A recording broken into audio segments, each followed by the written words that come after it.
The entire town watched as Maribel stood in the dirt street, her worn boots planted firm, staring down the man who'd just publicly proposed marriage to a stranger. She'd come here for work. Honest work. Not charity, not rescue. The crowd waited for her to accept, to be grateful, to know her place. Instead, she said one word that would mark her forever. No. In that moment, she became everything they feared, a woman who refused to bend. They gave her a week before she'd crawl back begging. They had no idea who they were dealing with. If you want to see how far defiance can take someone in a world built to break them, stay until the end. Hit that like button and drop a comment telling me what city you're watching from. I want to see how far this story travels. The stagecoach rattled to a stop in front of Miller's General Store, throwing up dust that hung in the late afternoon air like a question nobody wanted to answer. Maribel climbed down before the driver could offer his hand, her carpetbag clutched tight against her side. The weight of it, everything she owned pressing against her ribs, felt lighter than the stairs already gathering from the wooden sidewalk. She'd been traveling for 3 weeks. Her dress was the color of road dust now, the hem stiff with dried mud from 2 states back. Her hands ached from gripping the bag, knuckles white, then red, then white again with each jolt of the wheels. But she was here. Coldwater, Montana. The place that was supposed to be different. The letter in her pocket had been specific. Cook wanted. Bar W Ranch. Room and fair wages. Reply to Caleb Ward. She'd written back immediately, her script careful and neat despite the lamp oil running low in her Kansas City boarding house room. She told him about her experience cooking for the railroad crews, about managing kitchens that fed 50 men at a time, about her references from 3 different foremen. She hadn't mentioned that she was a woman. The name Mara could go either way, and she'd learned years ago that some doors only opened if you didn't give people a reason to slam them first. His response had been brief. Position available. Arrive by month's end. Wire ahead with stage schedule. She'd sold everything that wouldn't fit in the carpetbag. The stage ticket had taken most of her savings. She'd eaten nothing but hard bread and dried apples for the last week of travel, rationing her money down to the final dollar that currently sat in her boot, pressed against her ankle bone like a promise she'd made to herself. The town spread out before her in shades of brown and gray. False front buildings lined both sides of the main street, their paint peeling in long strips that curled like wood shavings. Miller's General Store, Hutchkin's boarding house, the Silver Dollar Saloon, a livery stable that smelled of manure and hay even from here. At the far end of the street, a white church with a crooked steeple pointed toward clouds that looked like they were considering rain. A group of men stood outside the saloon, watching her with the kind of attention that made her jaw tighten. 3 women in clean dresses whispered to each other near the boarding house steps, their eyes tracking Mara's every movement. She could feel them cataloging her, the travel-stained dress, the carpetbag, the way she stood alone with no man to meet her. She started toward the general store. Her boots made hollow sounds on the wooden sidewalk. The whispering followed her like smoke. The door to Miller's opened before she could reach for the handle. A man stepped out, tall and lean with sun-carved lines around his eyes. He wore work clothes that had seen actual work, denim worn soft at the knees, a shirt with 1 button missing, boots that had been resoled at least twice. His hat was pushed back, showing dark hair shot through with gray at the temples. He stopped when he saw her. Something shifted in his expression, recognition maybe, or surprise. His eyes dropped to the carpetbag, then back to her face. "Miss Bell?" His voice carried across the sudden silence that had fallen over the street. Mara felt the weight of it, the way every person in earshot had gone still. "Mr. Ward?" She kept her voice level. Professional. This was a business arrangement. She'd traveled halfway across the country for a job, and she intended to start it tomorrow morning, if not sooner. He didn't move. His eyes stayed on her face, reading something she couldn't identify. Behind him, she could see into the store, shelves packed with dry goods, a pot-bellied stove in the corner, a woman behind the counter pretending not to watch. "You're a woman." He said it flat, like he was stating a fact he couldn't quite believe. "I'm a cook." Mara shifted the carpetbag to her other hand. "A good one, as I detailed in my letter." "Your letter didn't mention—" He stopped, rubbed his jaw. The rasp of stubble carried in the quiet. "I expected a man." "You expected a cook. I'm here to cook." She could feel the street watching them. could feel the whispers building like pressure behind a dam. This wasn't how it was supposed to go. She was supposed to arrive, meet her employer, get settled in the ranch kitchen, start work, prove herself through competence, not conversation. Caleb Ward looked past her, toward the group of men outside the saloon. Something in his face changed, a decision being made or maybe a calculation. When he looked back at her, his expression had gone careful. "Miss Bell, I think we should talk privately about— Is there a problem with my employment?" She cut him off. Polite, but firm. She'd learned that tone working her way up from scullery maid to head cook, the tone that said she wouldn't be dismissed without cause. "The situation is more complicated than— Mr. Ward." She set the carpetbag down. Her back was starting to ache from the journey, her feet hurt, and she'd been rehearsing this moment for 3 weeks. She wasn't going to let it fall apart in the street. "I have experience managing large kitchens. I have references from 3 railroad construction camps and 2 mining operations. I can feed 50 men 3 meals a day, keep accurate accounts, and manage provisions for a full season. I understood the position included room and wages of $30 a month. Have the terms changed? May check." He was quiet for a long moment. The wind picked up, sending dust devils spinning down the street. Somewhere a door banged shut. "The terms haven't changed," he said finally. "But I didn't expect— Miss Bell, a woman living alone at a ranch with 15 men is going to cause talk." "Then they can talk." His eyebrows went up slightly. "You don't understand how small towns work. I understand how kitchens work. That's what you hired me for." Someone laughed from the direction of the saloon. It wasn't a kind sound. Caleb's jaw tightened. He glanced toward the sound, then back at her. When he spoke again, his voice was lower. "Miss Bell, I'm trying to help you here. There's a decent boarding house right there." He gestured toward Hutchkins' place. "Mrs. Hutchkins could probably use help in her kitchen. Town work. It would be more appropriate." The word landed like a stone. Mara had heard versions of this speech her entire working life. Appropriate, proper, seemly. All the words that meant stay small, stay quiet, stay in your place. "I didn't travel 3 weeks for town work," she said. "I came for the position you advertised. If you're rescinding the offer, say so clearly. Otherwise, I'd like to get settled before dark." They stared at each other. She could see him thinking, weighing options. She kept her face neutral, even though her heart was hammering against her ribs. If he said no, if he turned her away, she had exactly $1 and no plan beyond this moment. "Ward!" a voice called from across the street. "That your new cook?" More laughter. Caleb's face darkened. "Problem solved itself, looks like." Another voice. "Pretty thing like that, you won't need to look far for solutions." Mara didn't turn toward the voices. She kept her eyes on Caleb Ward, watching him decide who she was going to be to him. An employee, a complication, or something worse. He stepped closer, lowering his voice. "Miss Bell, those men aren't wrong about one thing. If you come out to the ranch, people are going to assume—" He stopped, started again. "A single woman living in close quarters with ranch hands. You understand what that looks like. I understand that I'm here to cook. What it looks like is your men getting fed properly for the first time in however long you've been managing without a decent cook. It's not that simple. It is exactly that simple." She was tired, bone-tired. Her feet hurt. The last of her money was digging into her ankle. She'd bet everything on this job, and she wasn't going to watch it slip away because of gossip that hadn't even started yet. "I can do the work. That's all that should matter." In a perfect world, yes. Caleb pulled off his hat, ran his hand through his hair. But this isn't a perfect world. This is Coldwater, Montana, and people here have long memories and short patience for anything that looks irregular. Then I'll be regular. I'll cook, keep the kitchen, and mind my own business. It won't matter what you do. They'll talk anyway. Let them. He studied her face. She kept it steady, even though she wanted to scream. Even though 3 weeks of bad food and hard travel and uncertainty was pressing down on her shoulders like a physical weight. "You're not going to make this easy, are you?" he said. "I'm going to make your men good food. That's what you need." Something that might have been respect flickered across his face, or maybe resignation.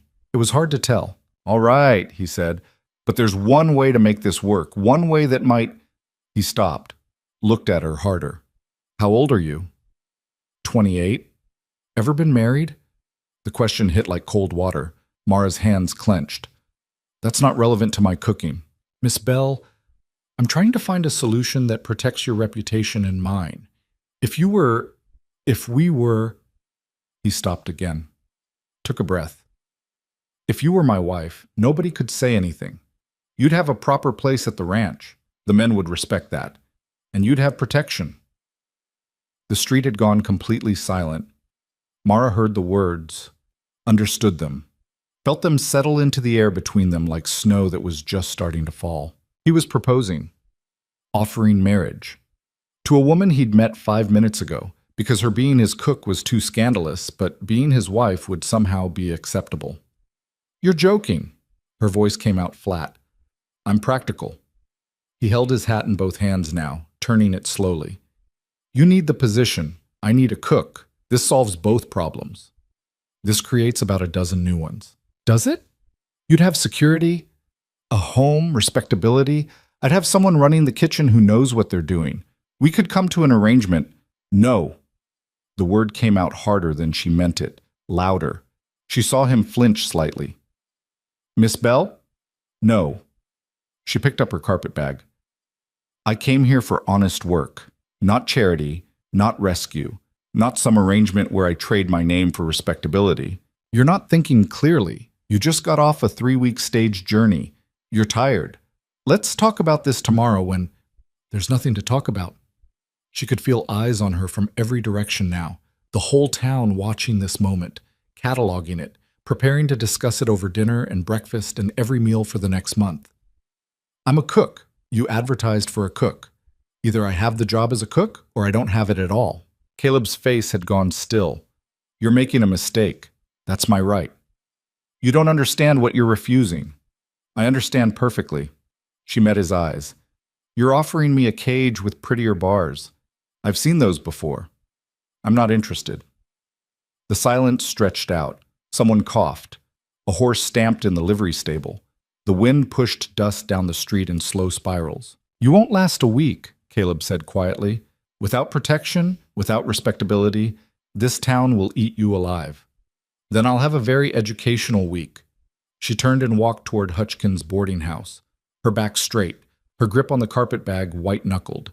She didn't let herself look back, even though she could feel his stare like a brand between her shoulder blades. The 3 women on this boarding house steps scattered as she approached.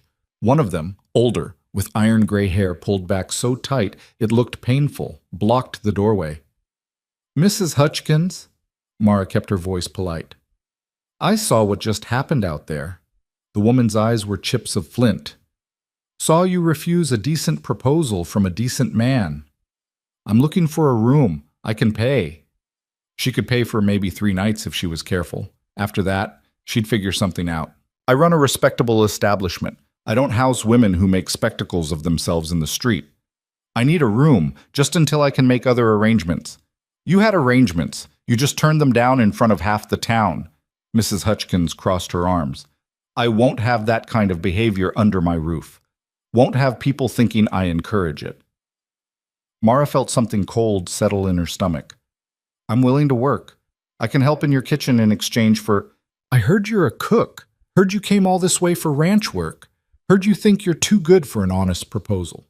The woman's voice carried, meant to carry. Well, you made your choice. Live with it. But not here. The door shut in her face. Mara stood on the steps. The carpet bag seemed heavier now. Behind her she could hear murmuring, feel the attention like heat on her back. She turned around slowly. The whole street was watching. Men outside the saloon, women clustered in doorways, even children had stopped playing to stare. Every eye on her. Every face already settled into judgment. Caleb Ward still stood where she'd left him, near the general store. His expression was unreadable. Mara walked back toward him, each step deliberate. When she stopped, she was close enough to see the surprise in his eyes. The ranch, she said quietly. How do I get there? Miss Bell? Oh, I'm not accepting your proposal, but I came here for a job. If that job is still available, I'll take it. As a cook, nothing else. He looked at her for a long moment. You're serious? Completely. The men aren't going to make this easy. And the town, he glanced around. You just saw what the town thinks. I don't care what they think. You should. But he sighed, settling his hat back on his head. The ranch is 6 miles northwest. I've got a wagon at the livery. We can leave now if you want. I want. You understand what you're walking into. I understand I need to work. You need a cook. Everything else is noise. He studied her face one more time, then nodded slowly. All right, your funeral. At least I'll die employed. His mouth twitched. Not quite a smile, but close. Come on then, before this gets any worse. They walked to the livery stable together. The silence felt thick enough to chew. Mara kept her eyes forward, her back straight. She could feel every stare like a needle in her spine. At the livery, Caleb spoke briefly with the stable hand, a boy of maybe 15 who kept shooting glances at Mara like she might explode.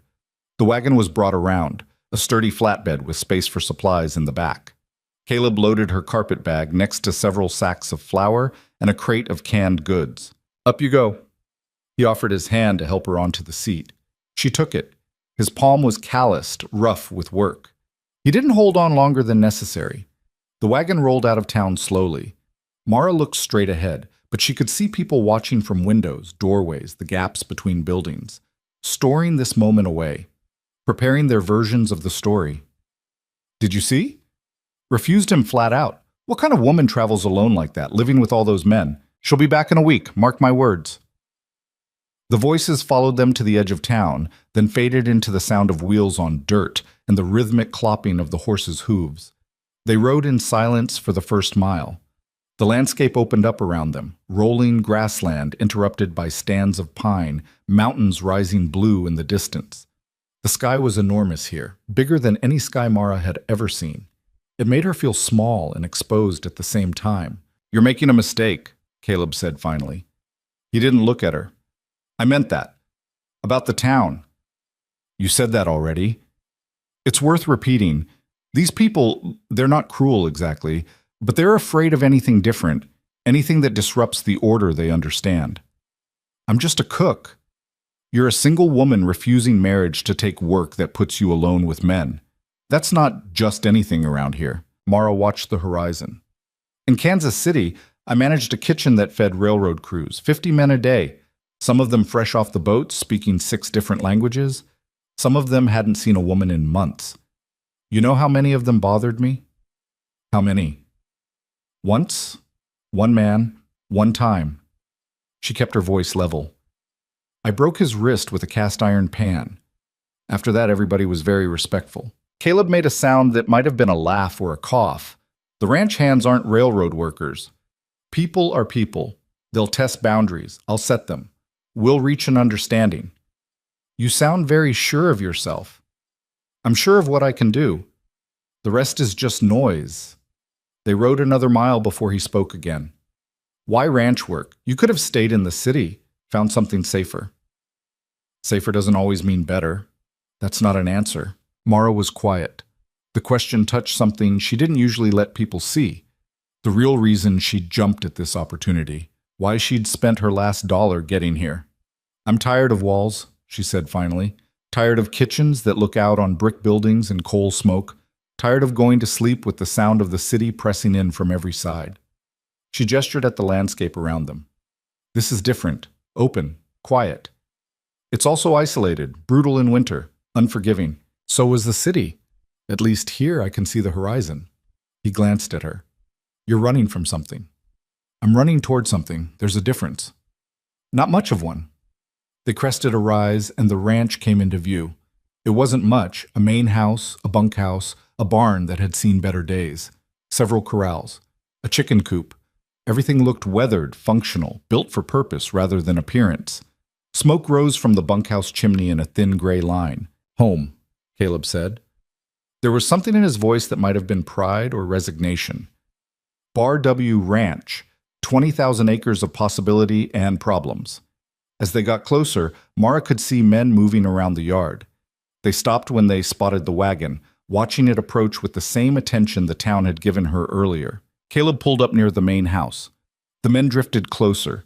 6 of them, ranging from a boy who looked barely 20 to a grizzled man who might have been 60. They all had the same look, sun-weathered skin, work-hardened hands, eyes that measured everything twice. "Boys," Caleb said, climbing down from the wagon, "this is Miss Bell. She's the new cook." The silence was immediate and heavy. One of the men, tall, with a mustache that drooped past his chin, spoke first. "Cook?" "That's right. Miss Bell will be managing the kitchen starting tomorrow." "Miss?" The youngest one said it like he was testing the word. "We got a lady cook?" "We've got a cook who happens to be a woman. There's a difference." Caleb's voice had gone hard. "And you'll all remember that difference every time you interact with her. She's here to work. You're here to work. Act accordingly." The man with the mustache shifted his weight. "Boss, can we talk about this?" "Nothing to talk about. Kitchen's been a disaster since old Pete died.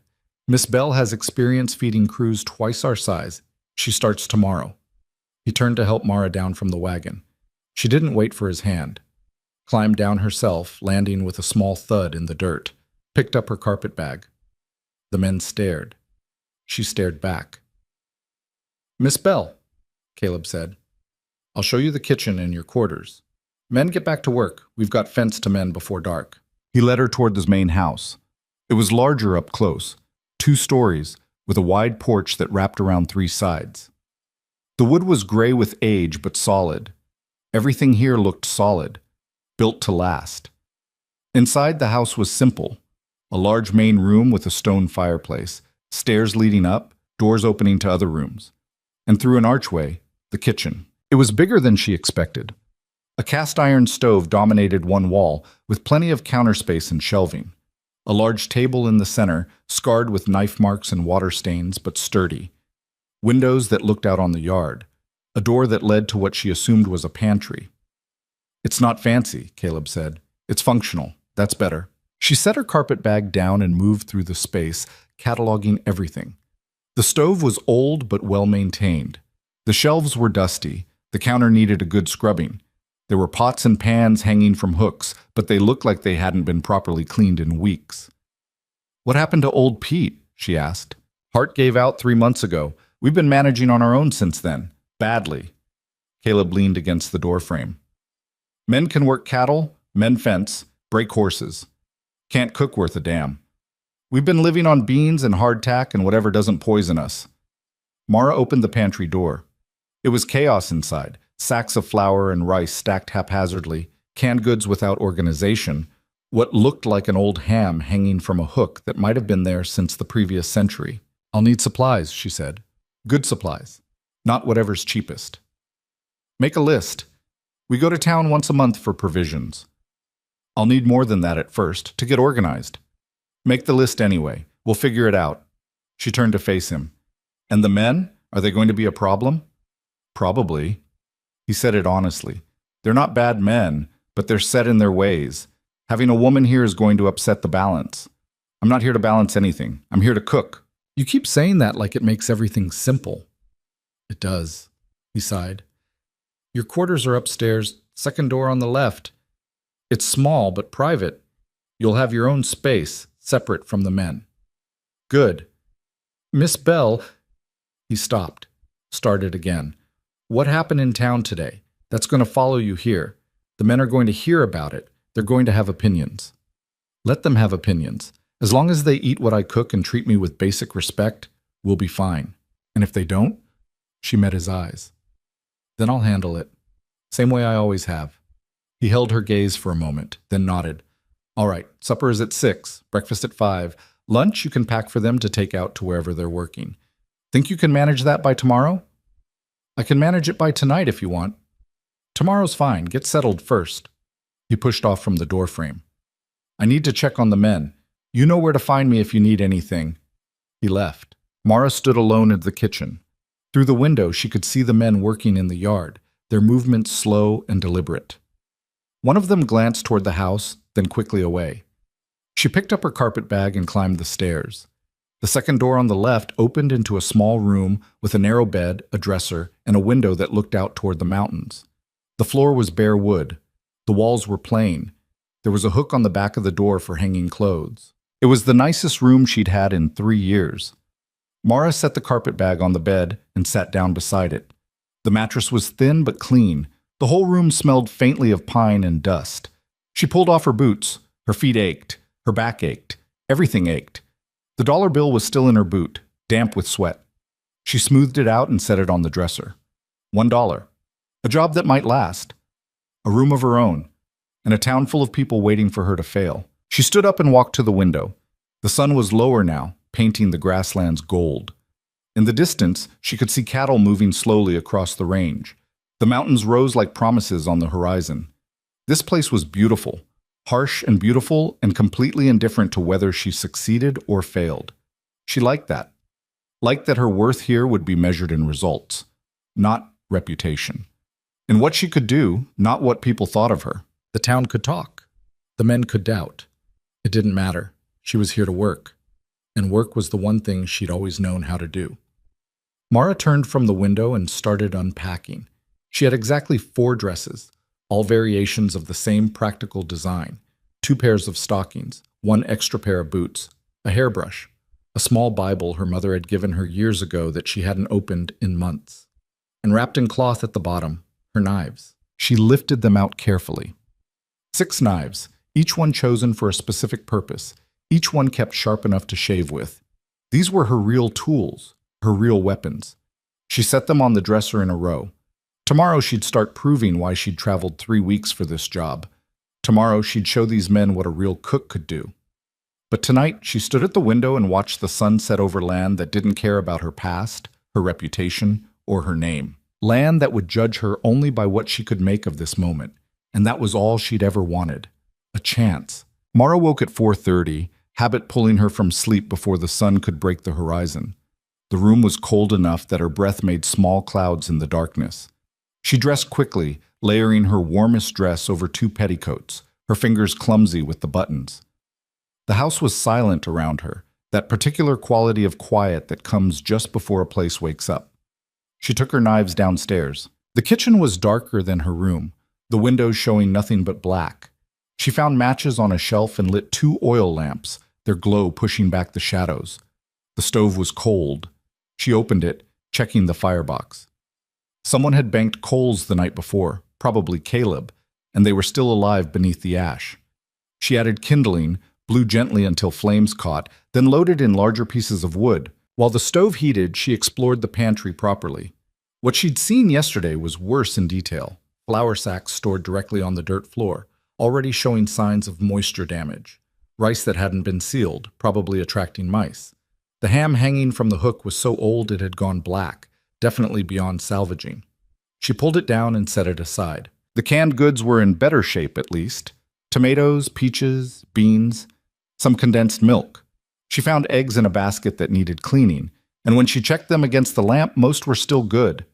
In a corner, she discovered a bag of coffee beans that smelled like they'd been there since statehood. It wasn't much, but it was enough to start. She ground coffee, measuring by instinct, and set it to boil in a large pot. Then she started on biscuits, working the dough with quick, efficient movements. Her hands knew this rhythm the way other people knew prayers. Flour, lard, buttermilk. Except there was no buttermilk, so she used regular milk and a splash of vinegar to sour it. The dough came together stiff and rough. She rolled it out on the scarred table, cut rounds with the rim of a glass, and arranged them in a baking pan. The eggs went into another pan with salt and a little of the condensed milk to stretch them. She found potatoes in a bin outside the pantry door, checked them for rot, and diced the good ones for frying. There was bacon hanging in the cold room, a separate shed she'd discovered last night, built on the north side of the house where the sun never hit. The bacon was decent quality, thick-cut and properly smoked. By the time the sky started graying outside the windows, the kitchen smelled like coffee and fresh biscuits and frying meat. Mara moved between stove and table, her body settling into the familiar dance of cooking for a crowd. This was what she knew. This was where she was competent. She heard boots on the stairs, heavy footsteps crossing the main room. Then Caleb appeared in the kitchen doorway, stopping short when he saw her. "You're up early." "Breakfast is at 5. You said so yourself." He moved to the coffee pot, poured himself a cup, drank it black, standing at the counter. "Old Pete never started before 5:30. I'm not old Pete. No. He watched her flip bacon. You're not. The silence stretched out, filled with the sound of sizzling meat and the soft whistle of the coffee pot. Mara kept working, ignoring the way his eyes tracked her movements. She wasn't here to make conversation. She was here to cook. The men are going to be surprised, he said finally. Good. Surprise keeps people honest. Or defensive. Then they'll get over it. She pulled the biscuits from the oven, golden and steaming. Unless you want me to make bad food to protect their feelings. His mouth twitched. Make whatever you want. I'm just warning you. Consider me warned. He finished his coffee and went outside. Through the window, she watched him cross to the bunkhouse. A few minutes later, men started emerging, pulling on coats against the morning cold. They moved toward the main house slowly, like they weren't sure what to expect.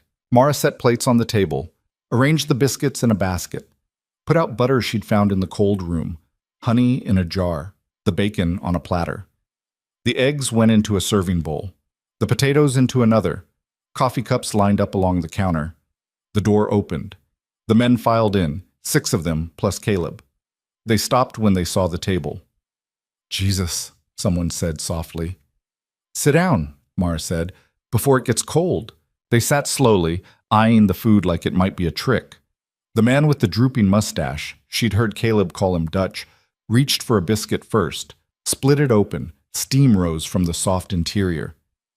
Ma'am, he said, and his voice was careful. These look real fine. They're biscuits. Eat them. He did. His eyes widened. The other men watched him, then started reaching for their own food.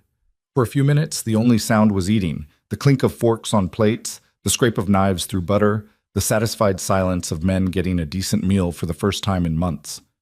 Mara poured coffee. When she set the pot down, the youngest one, barely out of boyhood, with red hair and freckles, looked up at her. Miss Bell, this is the best breakfast I've had since my mama's table. Your mama taught you good manners too, looks like. He flushed. Yes, ma'am. Dutch spoke around a mouthful of eggs. Boss said you cooked for railroad crews. That's right. How many men? 50 or so, sometimes more. He chewed thoughtfully. This is better than camp food. Camp food is trying not to kill you. I'm trying to make something that tastes good, different goals. One of the other men, older, with a scar across his cheek, grunted. You saying our cooking was trying to kill us? I'm saying I found a ham in your pantry that could have walked out on its own. So yes, probably. Dutch laughed. It broke something in the room, eased the tension that had been sitting on everyone's shoulders. Even the scarred man smiled, grudging but real. Caleb sat at the head of the table, eating quietly. He caught her eye once and gave a small nod. She turned back to the stove. When the men finished, they brought their plates to the counter without being asked. The red-headed boy lingered. Miss Bell, what's for lunch? Sandwiches. You can take them with you. Real sandwiches, not just bread and whatever? Real sandwiches. Now, get out of my kitchen so I can clean up. They filed out, quieter than they'd come in. Through the window, she watched them head toward the barn. They were talking among themselves, gestures animated. One of them, the youngest, kept looking back at the house. Dutch returned a few minutes later, hat in hand. Ma'am, just wanted to say thank you for the breakfast. You're welcome. And I wanted to apologize for yesterday. How we acted when you arrived, that wasn't right.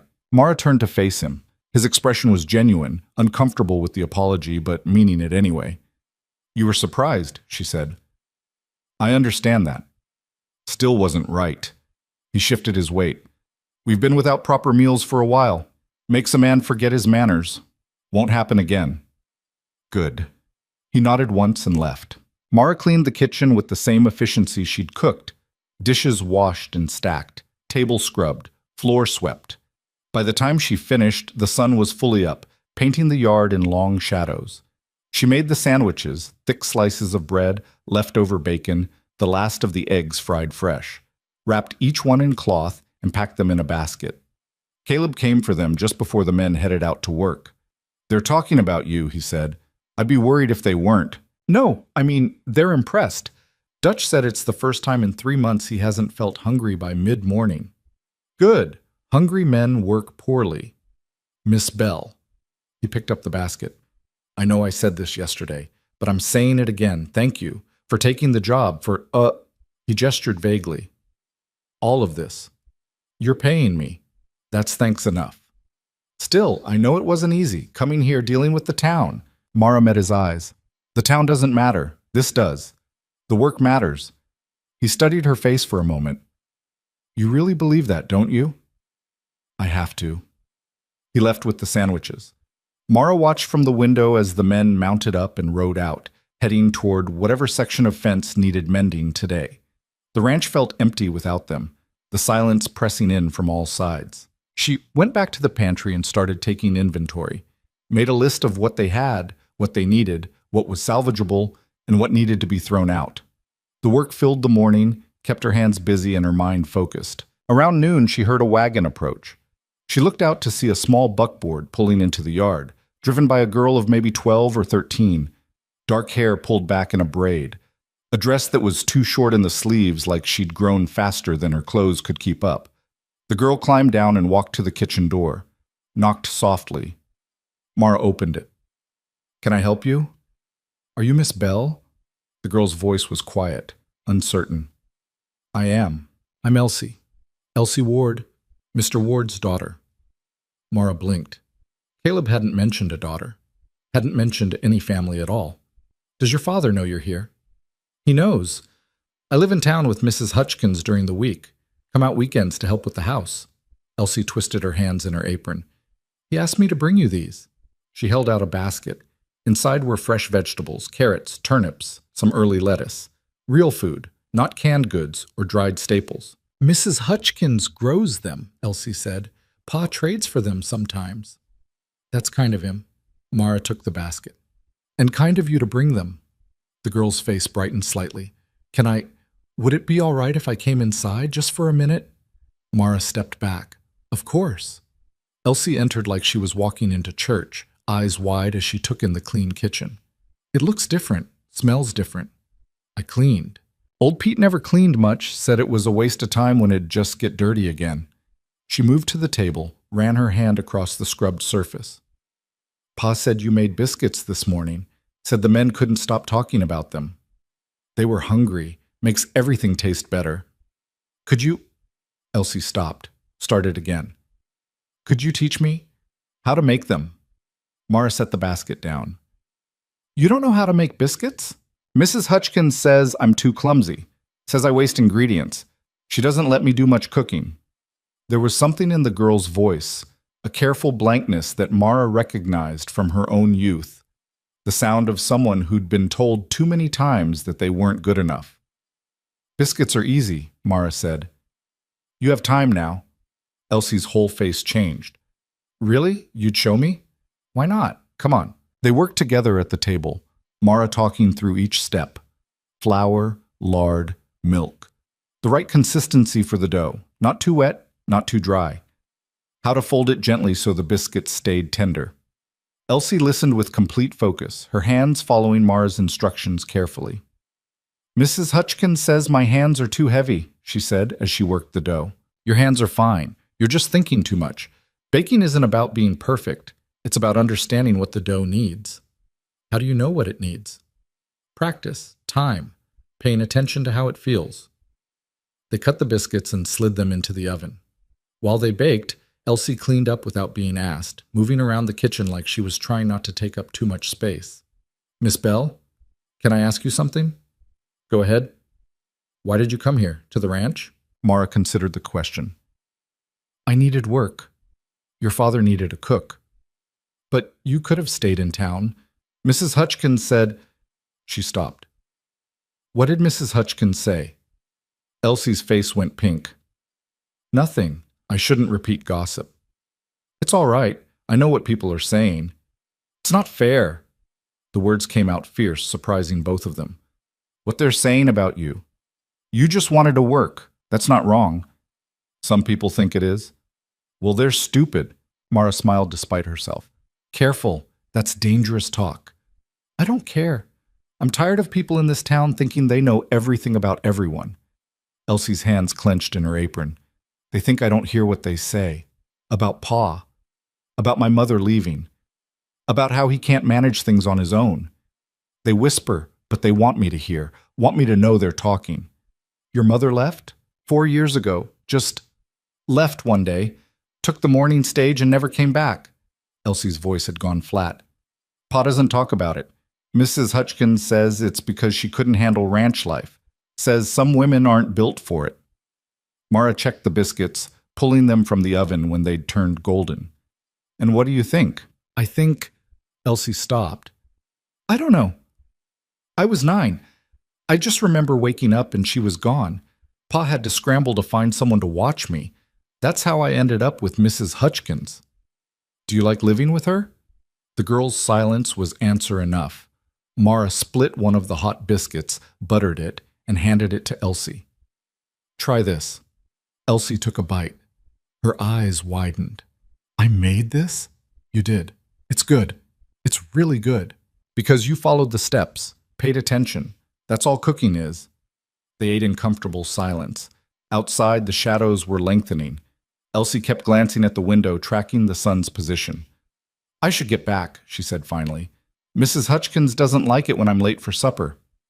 Thank you for the vegetables. Could I... Elsie hesitated. Could I come back? Maybe you could show me other things?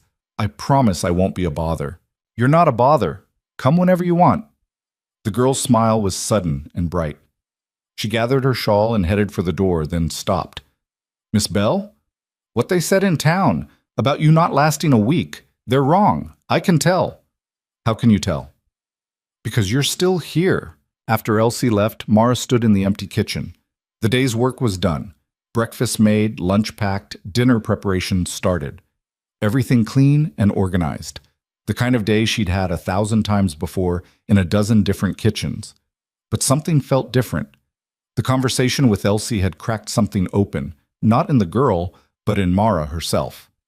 The reminder that other people carried their own weight, their own stories. She started on dinner, beef stew, using meat from the cold room and the vegetables Elsie had brought. The routine steadied her, chopping, browning, seasoning, adding water and letting everything simmer while she made more biscuits, because the men had demolished the breakfast batch. When Caleb and the crew came back at dusk, the kitchen was warm and the food was ready. They ate with the same focused attention as breakfast, but this time there was conversation. Talk about the fence they'd mended, the cattle they'd moved, plans for tomorrow. Dutch asked about supplies. You gonna need anything from town? A lot of things. Mara had her list ready. The pantry's in rough shape. We're not due for a supply run for 2 more weeks. I can make do until then. But after that, I'll need regular access to better ingredients. The scarred man, she'd learned his name was Frank, spoke up. Better ingredients cost money. And they make better food, which means your men work better, which means more work gets done. It pays for itself. Frank grunted but didn't argue. After dinner, the men drifted back to the bunkhouse. Caleb lingered, helping her clear plates. You don't have to do that, she said. I know. He stacked dishes by the sink. Elsie came by today. She did. Brought vegetables. She tell you about her mother? Some. He was quiet for a moment. Marie couldn't handle the isolation. I don't blame her. This life, it's not for everyone. But you stayed. This is my land, my work. I can't imagine being anywhere else. He looked out the window at the darkening yard. Elsie's been asking to spend more time out here. I've been saying no because there's no woman around to... He stopped. I know you're here to cook, not to be a substitute mother. I'm not asking for that.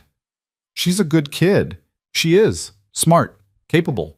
Mrs. Hutchins doesn't see it, but... He rubbed his jaw. Anyway, if Elsie wants to come out more often, I won't stop her, as long as it doesn't interfere with your work.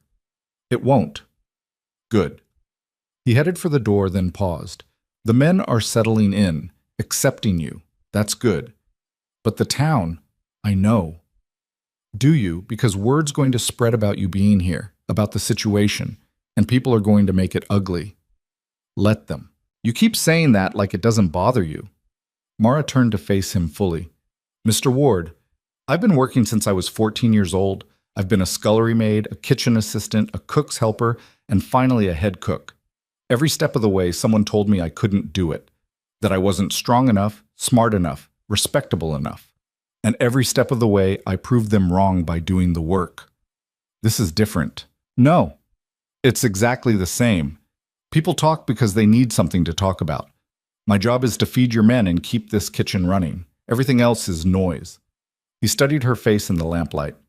You're either very brave or very stubborn. Probably both. Fair enough. He put his hat on. Good night, Miss Bell. Good night. After he left, Mara finished the dishes and banked the stove for the morning, climbed the stairs to her small room, sat on the bed and removed her boots, her feet aching from standing all day. Through the window, she could see lights in the bunkhouse, hear the faint sound of men talking, someone playing a harmonica, the ranch settling into its evening rhythm. She'd made it through one day. One breakfast, one lunch, one dinner. The men had eaten well and nobody had challenged her right to be here.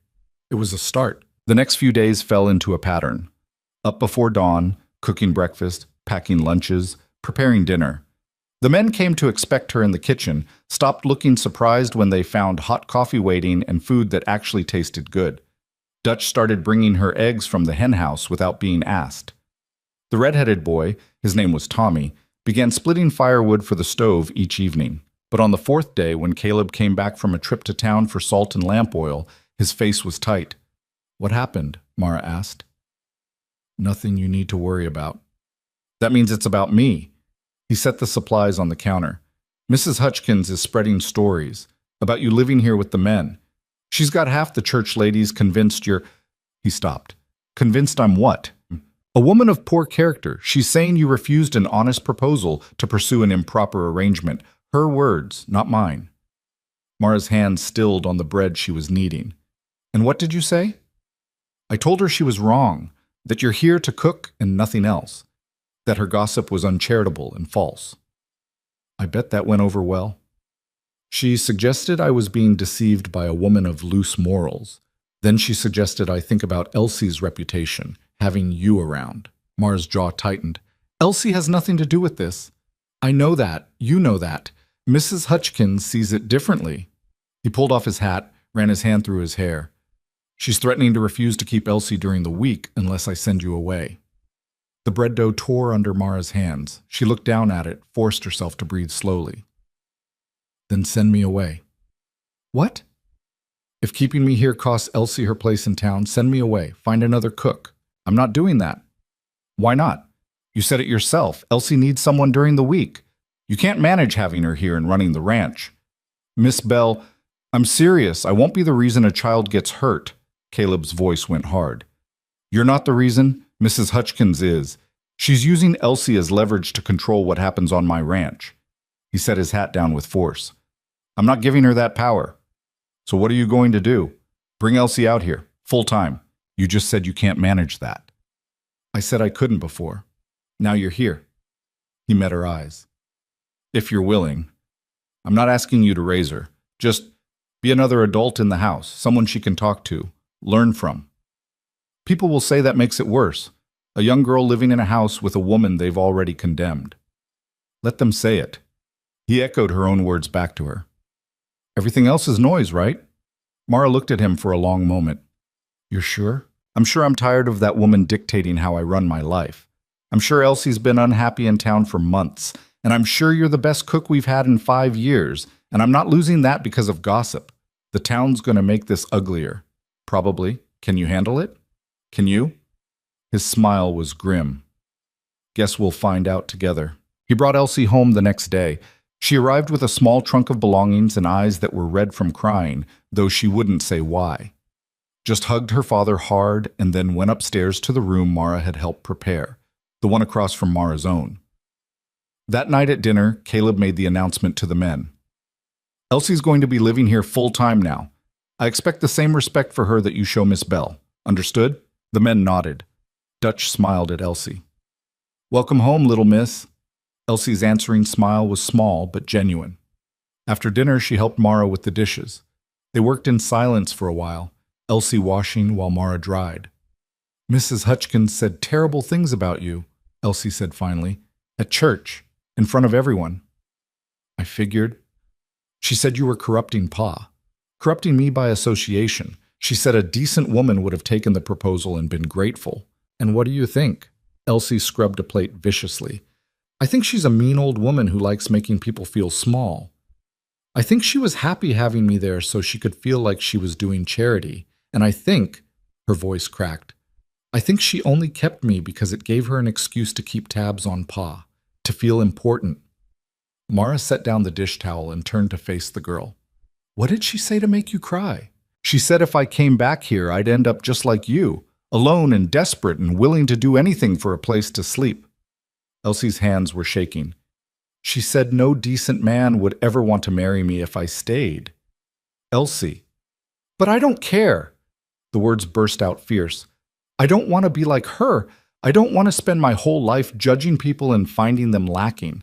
I'd rather be like you. I'd rather work hard and be good at something than be proper and miserable. Mara felt something catch in her chest. She pulled Elsie into a hug, feeling the girl shake against her. You're going to be fine, she said quietly. Better than fine. You're smart and you're strong and you've got your father and this ranch. That's more than most people ever get. Elsie nodded against her shoulder. Can I still learn to cook? Mrs. Hutchkins said it was a waste of time teaching me. Mrs. Hutchkins is wrong about a lot of things. Starting tomorrow, you're my assistant. The next few weeks blurred together. Mara taught Elsie the basics, how to manage a kitchen, plan meals, stretch ingredients. The girl learned fast, her earlier clumsiness disappearing as she gained confidence. Soon she was helping with breakfast, making lunch on her own, even attempting simple dinners under Mara's supervision. The men adapted to having both women in the house. They cleaned up after themselves better, watched their language, started treating the kitchen like something worth respecting instead of just a place to shovel food. But outside the ranch, things were getting worse. When they went to town for supplies, people stared. Women crossed the street to avoid them. The general store owner, a man named Miller who'd always been friendly to Caleb, served them in silence, his face carefully blank. Elsie bore it with her head high, but Mara could see the hurt in her eyes. They used to like me, she said on the ride home. Mrs. Patterson used to give me candy. Mr. Miller always asked about my schoolwork. They still like you, Caleb said. They're just scared of being associated with us. That's the same as not liking me. Yeah, it is. Mara watched the landscape roll past. It'll get better. Will it? Elsie's voice was small. Eventually. People have short memories. Something else will happen, and they'll forget all about us. But the next Sunday, when Caleb and Elsie went to church, Mara stayed home, knowing her presence would make things worse. Mrs. Hutchkins gave a speech. Elsie told them about it that night, her voice shaking. She stood up during announcements, said the congregation needed to be aware of the moral decay happening right under their noses. Said Pa was harboring a woman of questionable virtue and exposing his daughter to corrupting influences. She said anyone who associated with us was endorsing sin. Jesus, Caleb muttered. Then she announced a quilting bee, said it would include a cooking competition, said it was time to show everyone what real Christian women could do. Elsie looked at Mara. She's calling you out, in front of the whole town. Mara felt something cold settle in her stomach. A cooking competition. She wants to humiliate you, make you look incompetent in front of everyone. And if I don't participate, then you look like you're afraid, like you know you're not good enough. Elsie's hands clenched. It's a trap either way. Caleb's face was dark. You don't have to do this. We can ignore her. Ignoring her hasn't helped so far. So what? You're going to give her what she wants? Mara looked out the window at the ranch, her kitchen, her work, the place she'd built something worth having over the last month. Mrs. Hutchkins wanted to destroy that, wanted to prove Mara didn't belong, that she was exactly what the town thought she was. When is it? She asked. 2 weeks? Then I have 2 weeks to prepare. Miss Bell? No. She turned to face them both. I'm tired of running, tired of letting other people define who I am. If she wants a competition, she'll get one. And when I win, she'll have to eat every word she's said about me. Elsie's eyes went wide. You're really going to do it? I really am. Over the next 2 weeks, Mara worked harder than she ever had. She practiced recipes, tested combinations, refined techniques. She went through flour and butter and eggs at an alarming rate, the men becoming unwitting taste testers for her experiments. This is amazing, Tommy said through a mouthful of apple tart. What are you calling it? Practice. Dutch tried the same tart and shook his head. Miss Bell, if this is practice, I can't wait to see the real thing. Elsie helped with everything, taking notes on what worked and what didn't. They spent hours in the kitchen together, Mara explaining her thought process while Elsie absorbed every word. Why 3 types of sugar in the cake? Elsie asked. Because each one does something different. White for sweetness, brown for depth, molasses for darkness. Together they build complexity. But couldn't you just use one? I could, but one note isn't a song. You need harmony. The day before the competition, Caleb found Mara in the kitchen late at night. She was making a final batch of test biscuits, her hands moving automatically while her mind worked through tomorrow's timeline. You should be sleeping, he said. I will, soon. He poured himself coffee from the pot she'd kept warm. Are you nervous? Terrified. You don't look it. That's because I'm good at hiding it. She pulled the biscuits from the oven. What if I fail? What if I make a fool of myself and prove her right? Then you fail. And we come home and life goes on. Easy for you to say, is it? He set his cup down. Miss Bell, this town has been judging me since Marie left, whispering about how I couldn't keep my wife, couldn't manage my ranch, couldn't raise my daughter properly. You think I don't know what it feels like to be the subject of their gossip?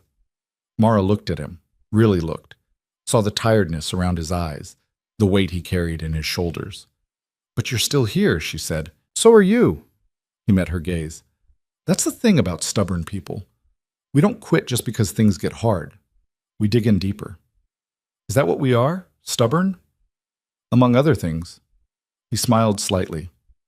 Get some sleep, Miss Bell. Tomorrow you're going to show them exactly what you're made of. She did sleep eventually, and when morning came, she dressed in her best dress, still worn, still travel-stained, but clean, and loaded her supplies into the wagon. The competition was being held in the church social hall. When they arrived, the room was already full of women, their tables laid out with ingredients and equipment. Mrs. Hutchkins stood at the front, presiding like a queen. Her smile when she saw Mara was razor-sharp. Miss Bell, how kind of you to join us. I wasn't sure you'd have the courage. Mrs. Hutchkins, Mara kept her voice level.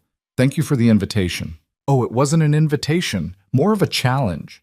Let's see if your cooking matches your confidence. The competition began, and Mara got to work. The social hall smelled like competing perfumes and nervous sweat. 20 women stood at their designated tables, each space marked with a number card and stocked with identical supplies: flour, sugar, butter, eggs, milk. Basic ingredients that could become anything in the right hands or disasters in the wrong ones. Mara's table was number 17, tucked in the back corner near the storage closet. Not an accident, she figured. Mrs. Hutchkins had arranged it so Mara would be as far from the judge's table as possible, easy to overlook. She unpacked her own supplies, the ones she'd brought from the ranch. Her knives, her measuring cups, the vanilla extract she'd been hoarding. Around her, women whispered behind their hands, their eyes tracking her movements like she might pull out something scandalous. Ladies! Mrs. Hutchkins clapped her hands together, the sound sharp in the crowded room. We have 3 hours to create our finest baked goods. The judges will evaluate based on appearance, taste, and creativity. May the best woman win. Her eyes landed on Mara when she said it. The smile that followed was all teeth. You may begin. The room erupted into controlled chaos. Women measuring, mixing, their movements practiced and sure. These were church ladies who'd been baking their whole lives, who knew their recipes by heart, and had blue ribbons to prove it. Mara rolled up her sleeves and started with what she knew best: precision. She measured her flour exactly, sifted it twice to remove any lumps. Creamed butter and sugar until the mixture was pale and fluffy, the sugar crystals completely dissolved. This was the foundation. Everything else built from here. 2 tables over, a woman named Sarah Patterson was making an elaborate layer cake, the kind that required architectural engineering as much as baking skill. On Mara's other side, someone was attempting a pie with a lattice top so intricate it looked like lace. Mara ignored them all. She wasn't competing against them. She was competing against herself, against every doubt, every whisper, every person who told her she didn't belong. Her hands moved through familiar motions.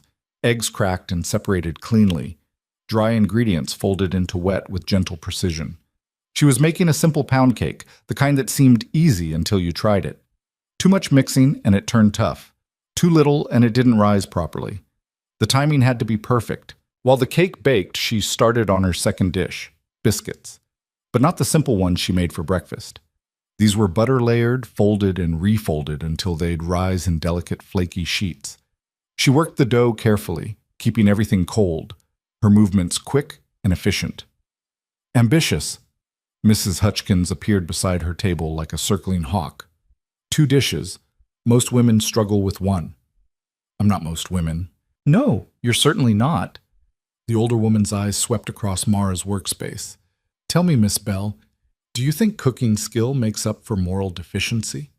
Mara kept her hand steady on the dough. I think cooking skill speaks for itself. Does it? Because I could teach my dog to follow a recipe.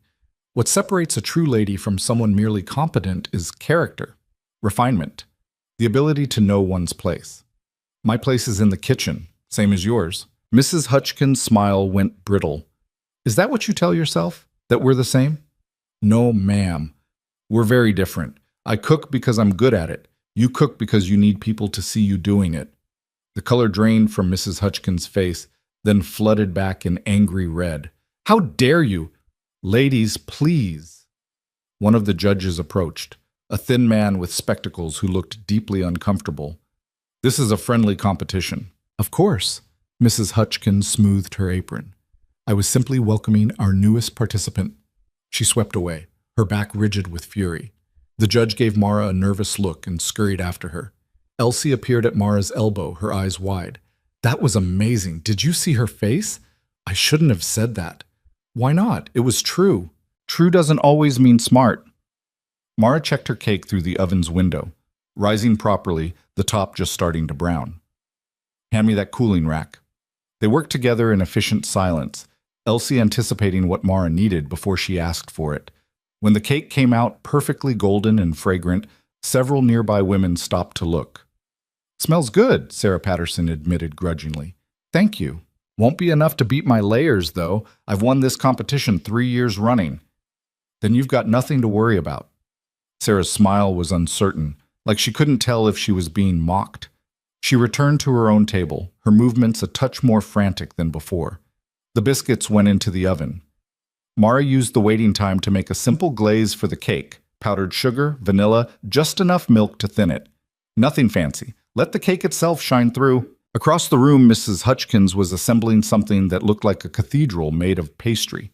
Intricate, impressive, the kind of showpiece that took years of practice to execute. Women clustered around her table, offering admiring comments that she accepted with practiced humility. She's good, Elsie whispered. She is, Mara agreed, but good doesn't always win. What does? Depends on the judges and the day, and 100 other things you can't control. She pulled the biscuits out, their tops golden and their layers visible where they'd split. All you can do is make the best thing you know how to make. When time was called, the tables were laden with an impressive array: cakes, pies, cookies, pastries that looked like they belonged in a bakery window. The judges began their rounds, 3 of them now, all men from town. They tasted, made notes, moved to the next table. Mara stood beside her offerings: the pound cake with its simple glaze, the butter biscuits, still warm, not elaborate, not architectural, just good. The judges reached her table. The thin man with spectacles tried the cake first. His eyebrows rose. This is excellent, very fine crumb. Thank you. The second judge, a heavy-set man she recognized from the general store, bit into a biscuit, chewed thoughtfully. These are like my grandmother used to make. Haven't had biscuits this good in years. The third judge, an older gentleman with a white beard, sampled both. Simple, he said, but executed perfectly. They made their notes and moved on. Mara let out a breath she hadn't realized she'd been holding. Around her, other women were receiving their assessments. Sarah Patterson's cake was praised for its ambition, but criticized for being slightly dry. Mrs. Hutchkins' pastry cathedral received awed comments about its construction, but nothing about its taste. The judges conferred quietly at their table. The room had gone silent, every woman watching and waiting. Mrs. Hutchkins stood with her hands folded, confident. Sarah Patterson twisted her apron. Mara remained still, her face neutral even though her heart was pounding. Finally, the thin judge stood.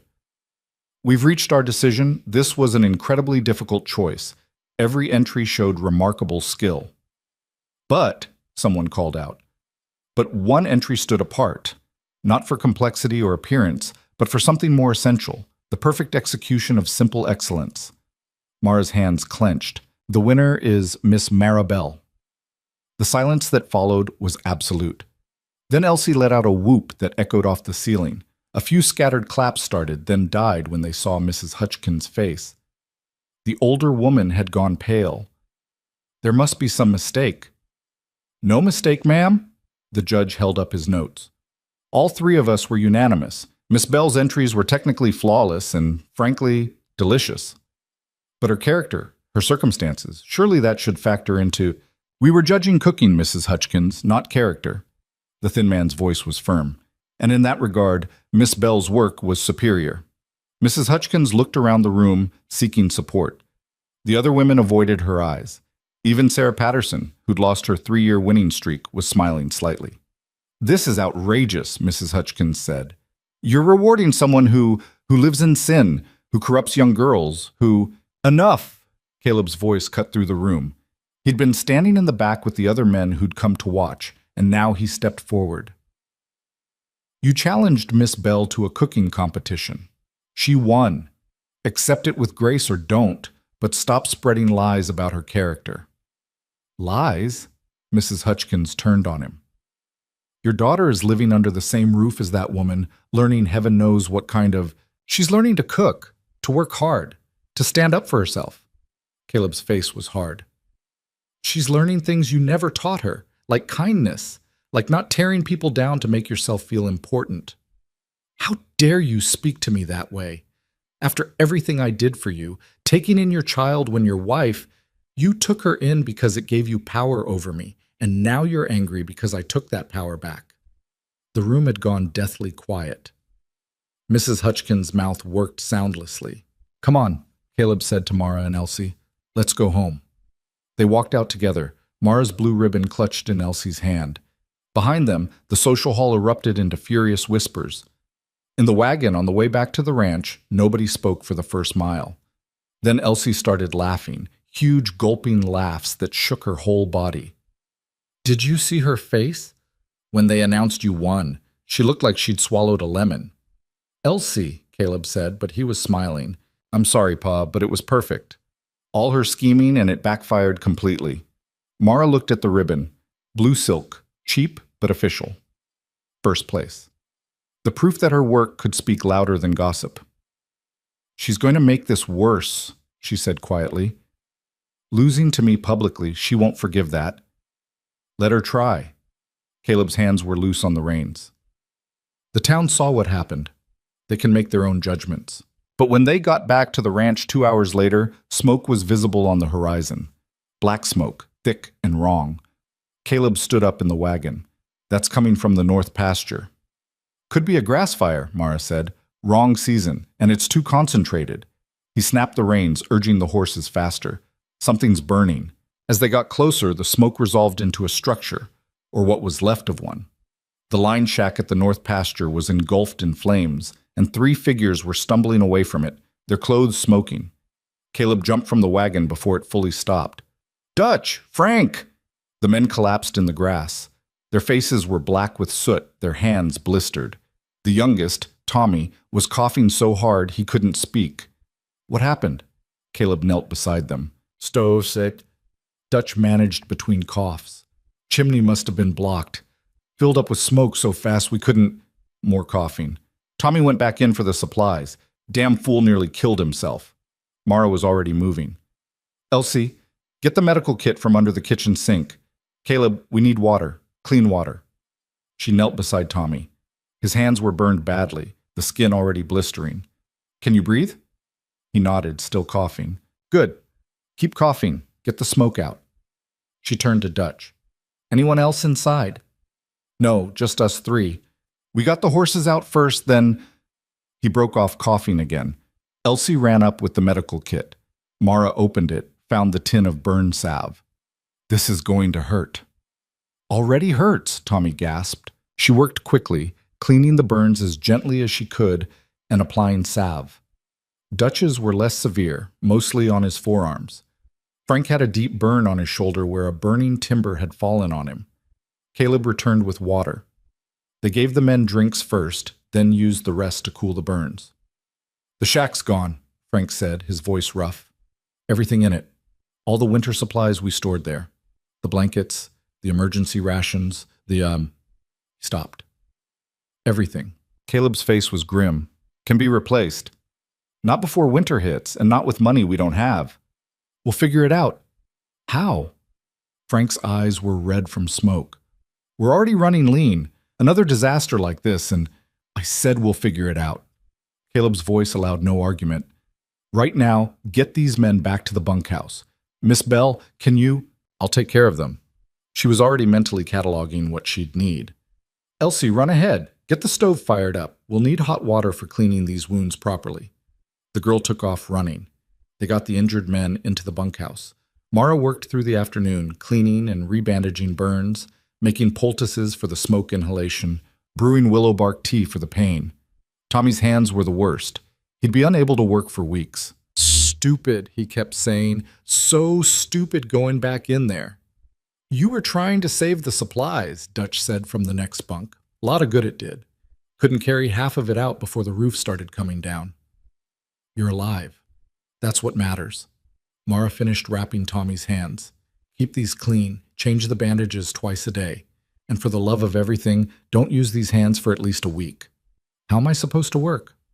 "You're not. You're supposed to heal." He looked miserable. "Boss can't afford to keep a man who can't pull his weight." "The boss will manage," Caleb spoke from the doorway. "You did good, Tommy. Foolish, but good. Rest up." After the men were settled, Mara and Caleb stood outside the bunkhouse. The sun was setting, painting the smoke-stained sky in shades of red and orange. "That was too close," Caleb said quietly. "If they'd been asleep when it happened, but they weren't this time." He rubbed his face. "I checked that chimney myself 2 months ago. It was clear. Things happen. Not like this. Not all at once." He looked toward the still smoking ruins of the line shack. "First, the town turns against us. Then I lose my daughter's boarding situation. Now this, it feels like bad luck. Like something worse." Mara studied his face. "You think someone did this deliberately?" "I don't know. Maybe. Or maybe I'm seeing conspiracies where there's just coincidence." He shook his head. "Either way, we're in trouble. Those supplies were meant to last us through winter. Without them, we'll manage." "Will we?" "Miss Bell, I appreciate your optimism, but the numbers don't lie. I'm already stretched thin from the drought last summer. The cattle prices are down. And now I've got to replace everything that burned plus cover Tommy's wages while he can't work." "So what are you saying?" He met her eyes. "I'm saying I might not be able to pay you next month. Or the month after. I'm saying this ranch is hanging by a thread, and that thread just got singed." Mara was quiet for a moment. "Then I'll work for room and board until things improve." "You can't. I can do whatever I need to. Same as you." She crossed her arms. "I'm not leaving because things got hard. That's not who I am. Even if it means not getting paid. Even then." He studied her face. "Why?" "You could go back to the city. Find work that actually pays. Because this is where I choose to be." The words came out firmer than she expected. "Because I'm tired of running every time things get difficult. Because—" She stopped. "Because what?" "Because for the first time in a long time, I feel like I'm building something instead of just surviving. And I'm not giving that up." He held her gaze for a long moment, then nodded. "All right. But if things don't improve, they will." "You sound very sure." "I have to be." That night, Mara made a meal that used up the last of their good supplies. Roasted chicken with herb gravy, potatoes cooked in butter, fresh bread, apple pie for dessert. The men ate quietly, their usual chatter subdued by the day's events. Afterward, Dutch approached her. "Miss Bell? That was the finest meal I've had in my life." "It's just food." "No, ma'am. It's more than that.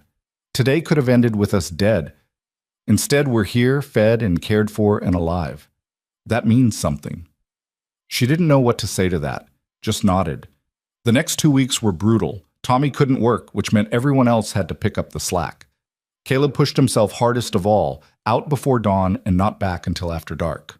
The ranch ran on stubbornness and coffee. Mara stretched the food supplies as far as they would go, made soups from bones she would have thrown away before, turned stale bread into pudding, used every scrap, wasted nothing. Elsie helped without complaint, learning to make miracles from scraps. "How do you do it?" the girl asked one afternoon while they were making dumplings from the dregs of the flour barrel. "Do what?" "Stay calm." Pa's worried, the men are worried, but you just keep working like everything's fine. Everything is fine. We're fed, we're sheltered, we're together. The rest is just details. Those details might cost us the ranch. Mara looked at her. Then we'll deal with that if it happens. But until it does, we keep working. That's all we can control. The weather turned colder. October slid into November with frost that killed the last of the garden and winds that cut through clothing like knives. The men needed more food to stay warm, but supplies were running desperately low. Then the storm hit. It came down from the north on a Thursday evening, the temperature dropping 20 degrees in an hour. Snow started falling thick and fast, driven by winds that turned it into a horizontal wall of white. Caleb and 4 of the men were still out checking the fence line. They'd left that morning expecting to be back by noon. It was now past dark and they hadn't returned. Mara stood at the kitchen window, staring into the storm. Beside her, Elsie was crying quietly. They should be back by now. The storm probably slowed them down. Or they're lost, or hurt, or stop. Mara turned to face her. Your father knows this land. He'll find his way back. What if he doesn't? Then we'll go find him. Dutch appeared in the doorway, snow-covered. Any sign? Nothing. We need to organize a search party. In this? Mara gestured at the window. You'd be lost in 5 minutes. We can't just wait here while they freeze to death. We're not. We're preparing. She moved to the stove. Get every blanket we have. Set up the main room with bedding near the fireplace. When they get back, they're going to be half frozen. We need to be ready. Dutch nodded and disappeared. Mara started heating water, gathering supplies. Elsie stood frozen in the middle of the kitchen. Elsie, I need you. The girl blinked. What? Get the medical kit, then find all the dry clothes we have. Men's sizes. They'll need to change immediately when they get here. You really think they'll make it back? I know they will. Now move. Elsie moved. They worked through the next 2 hours in focused silence, preparing for every possibility. Beds made, water heated, food ready, the fireplace roaring, everything ready for men who might not make it home. At midnight, Dutch burst through the door. I see lights! Coming from the north! They all rushed outside into the storm. Sure enough, shapes were emerging from the white darkness. Horses, men, moving slowly but deliberately toward the ranch. Caleb led them, his face encrusted with ice. Behind him, the other men swayed in their saddles. Inside, Mara commanded. All of you, now! They stumbled into the house. She directed them to the fireplace, started stripping off frozen outer layers. Their hands were white with frostbite, their lips blue. One of them, Frank, was barely conscious. What happened? She asked while she worked. Got turned around in the storm, Caleb managed through chattering teeth. Couldn't see 10 feet. Finally found a rock outcropping. Waited it out until we could see enough to navigate. Frank? Fell through some ice crossing a stream. Took us 20 minutes to pull him out. Mara looked at the man. His color was bad, his breathing shallow. Get him by the fire. Strip him completely. We need to warm him gradually. They worked together, her, Elsie, Dutch, the other uninjured men. Blankets, heated stones wrapped in cloth, warm drinks forced between chattering teeth. Frank was the worst, drifting in and out of consciousness. Stay with me, Mara said, slapping his face lightly. You don't get to quit now. His eyes fluttered open. Cold. I know, we're fixing that. Stay awake. She kept him talking, kept him focused, while his body slowly came back to life. The others recovered faster, their younger bodies more resilient. But Frank was older, his system slower to respond. Come on, she muttered, checking his pulse. Come on, you stubborn old man. His breathing suddenly hitched, then evened out. Color started returning to his face. That's it. There you go. By 3 in the morning, all 5 men were stable, sleeping or resting, wrapped in blankets, alive. The storm still raged outside, but inside the house was warm and safe. Mara sat down heavily in a kitchen chair. Her hands were shaking from exhaustion and adrenaline. Elsie appeared with coffee. "Drink this." "You should be sleeping." "So should you." The girl sat down across from her. "You saved them. All of them. I just did what needed doing." "Pa says that too. But it's more than that." Elsie's eyes were red from crying and lack of sleep. "You knew exactly what to do, how to help them." "Anyone could have." "No, they couldn't. I was here. I saw the others panicking, but you stayed calm, gave orders, made everyone else calm too." She wrapped her hands around her own coffee cup. "That's not nothing." Mara didn't know how to respond to that. She drank her coffee in silence. Caleb found her there an hour later, still sitting at the kitchen table. He'd changed into dry clothes, his hair still damp. "You should rest." "So should you." He poured himself coffee and sat down. "Frank's awake, asking for food." "That's a good sign." "Miss Bell." "Mara." He stopped, started again. "What you did tonight. I don't have words for it." "You don't need words." "I do, though. Because without you, I'd have lost men tonight. Maybe all of them. You kept your head when everyone else was losing theirs. You knew exactly what to do. I worked railroad camps, remember? Saw my share of frostbite and hypothermia. It's more than experience, it's..." He rubbed his face. "You're the backbone of this place. You know that, right? Not just the cooking. Everything. The way you handle Elsie, the way the men respect you, the way you can face down Mrs. Hutchkins or a medical emergency with the same calm competence.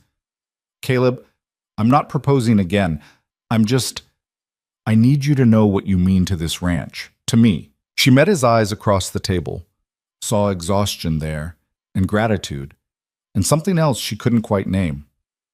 "This is where I belong," she said quietly. "I figured that out a while ago." "Even with everything? The town, the gossip, the disasters?" "Especially with everything, because none of it has broken me. Hasn't even bent me. And that means something." He smiled, tired but genuine. "You're the stubbornest woman I've ever met. Takes one to know one." They sat there as dawn started breaking outside the windows, the storm finally easing. Around them, the house was full of sleeping men, all of them alive because of her actions. Mara thought about the journey that had brought her here. The long stage ride, the public refusal, the town's judgment, the cooking competition, tonight's crisis. Each moment a test she'd passed, not by being perfect, but by refusing to break. The woman who'd arrived in Coldwater 6 weeks ago wouldn't recognize herself now. That woman had been running, desperate, clinging to the last of her money and her pride. This woman had found something worth fighting for, and she wasn't done fighting yet. News of the storm rescue spread through Coldwater faster than the blizzard itself had moved. By the time Caleb made the supply run 3 days later, half the town already knew that Mara Bell had saved 5 men from freezing to death. He came back with more than supplies. He came back with questions. "Miller asked if you had medical training," he said, unloading flour sacks in the kitchen. "Said his wife's been having trouble with her breathing and the doctor's 2 towns over." Mara paused mid-inventory. "I'm not a doctor." Told him that. He said he didn't care. Said anyone who could bring Frank back from the edge of death probably knew more than most. "What did you tell him?" "That I'd ask you." He set down the last sack. "There's more. Patterson wants to know if you'd be willing to teach his daughters to cook, offering to pay. And the minister, the actual minister, not Mrs. Hutchkins, asked if you'd consider helping with the church social next month. They spent 2 months calling me immoral. Now they want my help? People have short memories when they need something." He leaned against the counter. "You don't have to say yes to any of it." Mara looked out the window at the ranch yard. The men were working on reinforcing the barn roof, their voices carrying across the cold air. Elsie was in the henhouse collecting eggs, her breath making clouds in the morning chill. "Tell Miller I'll look at his wife. No promises, but I'll see what I can do." "And the others?" "I'll think about it." What she was really thinking about was the blue ribbon still tucked in her dresser drawer and the memory of Mrs. Hutchkins' face when she'd lost. The town could ask for help, but that didn't mean they'd changed their minds about who Mara was. It just meant they needed her more than they hated her. For now, that would have to be enough. Mrs. Miller's breathing trouble turned out to be relatively simple, a chest cold that had settled deep because she'd kept working through it instead of resting. Mara made her a tincture of horehound and honey, showed Mr. Miller how to prepare steam treatments, and told the woman firmly that she needed to actually stay in bed for 3 days. 3 days? Mrs. Miller looked horrified. I can't possibly. You can. Your husband can manage the store. Your children can manage themselves. And if you don't rest now, this will turn into pneumonia, and you'll be in bed for 3 weeks instead of 3 days. The woman had stared at her, then slowly nodded. Word spread again. The woman who'd saved the ranch hands, who'd cured Mrs. Miller, who could cook better than anyone in 3 counties. The whispers changed shape, became less vicious and more curious. But Mrs. Hutchkins wasn't giving up that easily. Mara found out about the church social sabotage from Elsie, who'd heard it from one of the Patterson girls in town. She's been telling people you're going to poison the food, Elsie said, her face flushed with anger. Says you'll use the social to get revenge for how the town treated you. That's ridiculous. I know that. But some people are listening to her. They're saying maybe the church should find someone else to help with the cooking. Caleb, who'd been listening from the doorway, spoke up. Let them find someone else then. No. Mara set down the bread dough she'd been kneading. That's exactly what she wants. For me to back down, prove I was never reliable in the first place. So what are you going to do? I'm going to cook for their social, and it's going to be so good they'll forget every lie she's ever told about me. The church social was planned for mid-December, a month away. Mara spent that time carefully rebuilding the ranch's supplies and her own reputation. She helped 3 more families with various ailments. Nothing serious, just the practical knowledge she'd picked up working camps where doctors were scarce. She started teaching the Patterson girls twice a week, showing them techniques their mother had never learned. And she planned her menu for the social with the precision of a general planning a campaign. Roasted chicken, she told Elsie, who was taking notes. Glazed ham. 3 kinds of potatoes. Winter vegetables roasted with herbs. Fresh rolls. And for dessert, she paused. I'm thinking a spice cake. Something that smells like Christmas and tastes like someone's best memory of home. That's a lot of food. It's a social for the whole town. It needs to be impressive. What if she tries to sabotage it again? Like at the competition? Mara had been thinking about that. Then we make sure there's no opportunity. We prepare everything at the ranch, transport it hot, and I don't let it out of my sight until it's served. Elsie grinned. You've really thought this through. I've learned not to underestimate small-minded people with big grudges. The morning of the social, Mara woke at 3 to start preparations. The kitchen became a battlefield of organized chaos, pots steaming, ovens going, the whole house filling with smells that made even the sleepy ranch hands wander in to investigate. Save some for tonight, Dutch warned, eyeing the glazed ham. This isn't for you. Seems a shame to waste it on town folks who've been nothing but trouble. It's not wasted if it changes their minds. He snorted. You really think food's going to make them forget 2 months of gossip? No, but it might make them reconsider whether the gossip was worth it. By noon, everything was ready. They loaded it all into the wagon, covered dishes, wrapped bundles, everything still hot and perfect. Caleb drove while Mara sat in back, guarding the food like treasure. The church social hall was already filling when they arrived. People stopped talking when Mara walked in carrying the first dish. She ignored them, focused on setting up the serving table exactly how she wanted it. Mrs. Hutchkins appeared like a summoned demon. Miss Bell, how kind of you to actually show up. Mrs. Hutchkins. Mara set down a pot of roasted vegetables. The minister asked for my help. I said yes. And I'm sure your food is... The woman paused, searching for something cutting to say, but the smells filling the hall made it difficult. Adequate. It's better than adequate, but you'll have to taste it yourself to know for sure. I don't think... Sarah Patterson tried the chicken earlier. She's the one who won 3 years running before me, remember? She said it was the best she'd ever had. Mara met Mrs. Hutchkins' eyes directly. But I understand if you'd rather not try it. Some people prefer being right to being honest. The older woman's face went red. You have a lot of nerve speaking to me that way. I have just enough nerve to stand up for myself, which apparently makes me scandalous. People were gathering now, drawn by the confrontation and the food smells. Mara could see the minister making his way through the crowd, his face anxious. Mrs. Hutchins drew herself up. This food could be tainted, poisoned. You have no training, no certification. Neither do you. But you've been cooking for church socials for 20 years. Mara picked up a fork, speared a piece of chicken from the serving platter, and ate it. There. Not poisoned. Anyone else concerned is welcome to watch me eat from every dish. That proves nothing. Then what would prove something? What exactly are you accusing me of, Mrs. Hutchins? Making good food? Teaching your neighbor's daughters? Saving 5 men from freezing to death? Her voice had risen now, carrying across the silent hall.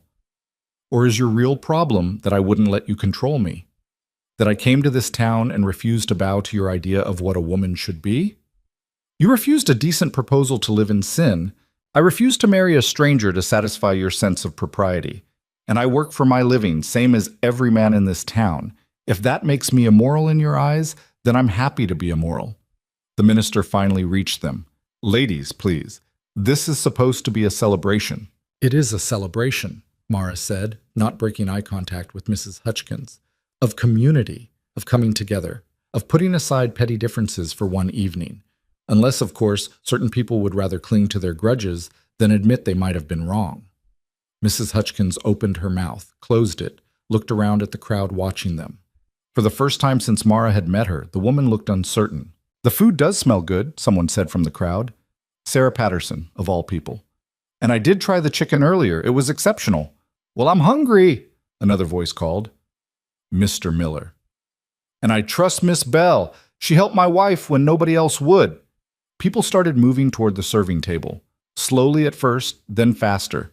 Mrs. Hutchins found herself pushed aside by the crowd, her protest dying in the rush for food. Mara served with efficient grace, making sure everyone got generous portions. She watched them eat, saw the surprise on face after face as they tasted food that exceeded every expectation. This is incredible, someone said. Better than the Harvest Social last year. Best ham I've ever had. The compliments built on each other. People who'd crossed the street to avoid Mara last week were now asking for seconds, thanking her, smiling. Mrs. Hutchins stood alone near the wall, her face a mask of controlled fury. She'd lost, and she knew it. Not because Mara had beaten her in an argument, but because the food spoke louder than any words could. Later, when the plates were cleared and people were lingering over coffee, the minister approached Mara. Miss Bell, I wanted to apologize for the way this town has treated you. You weren't the one spreading gossip.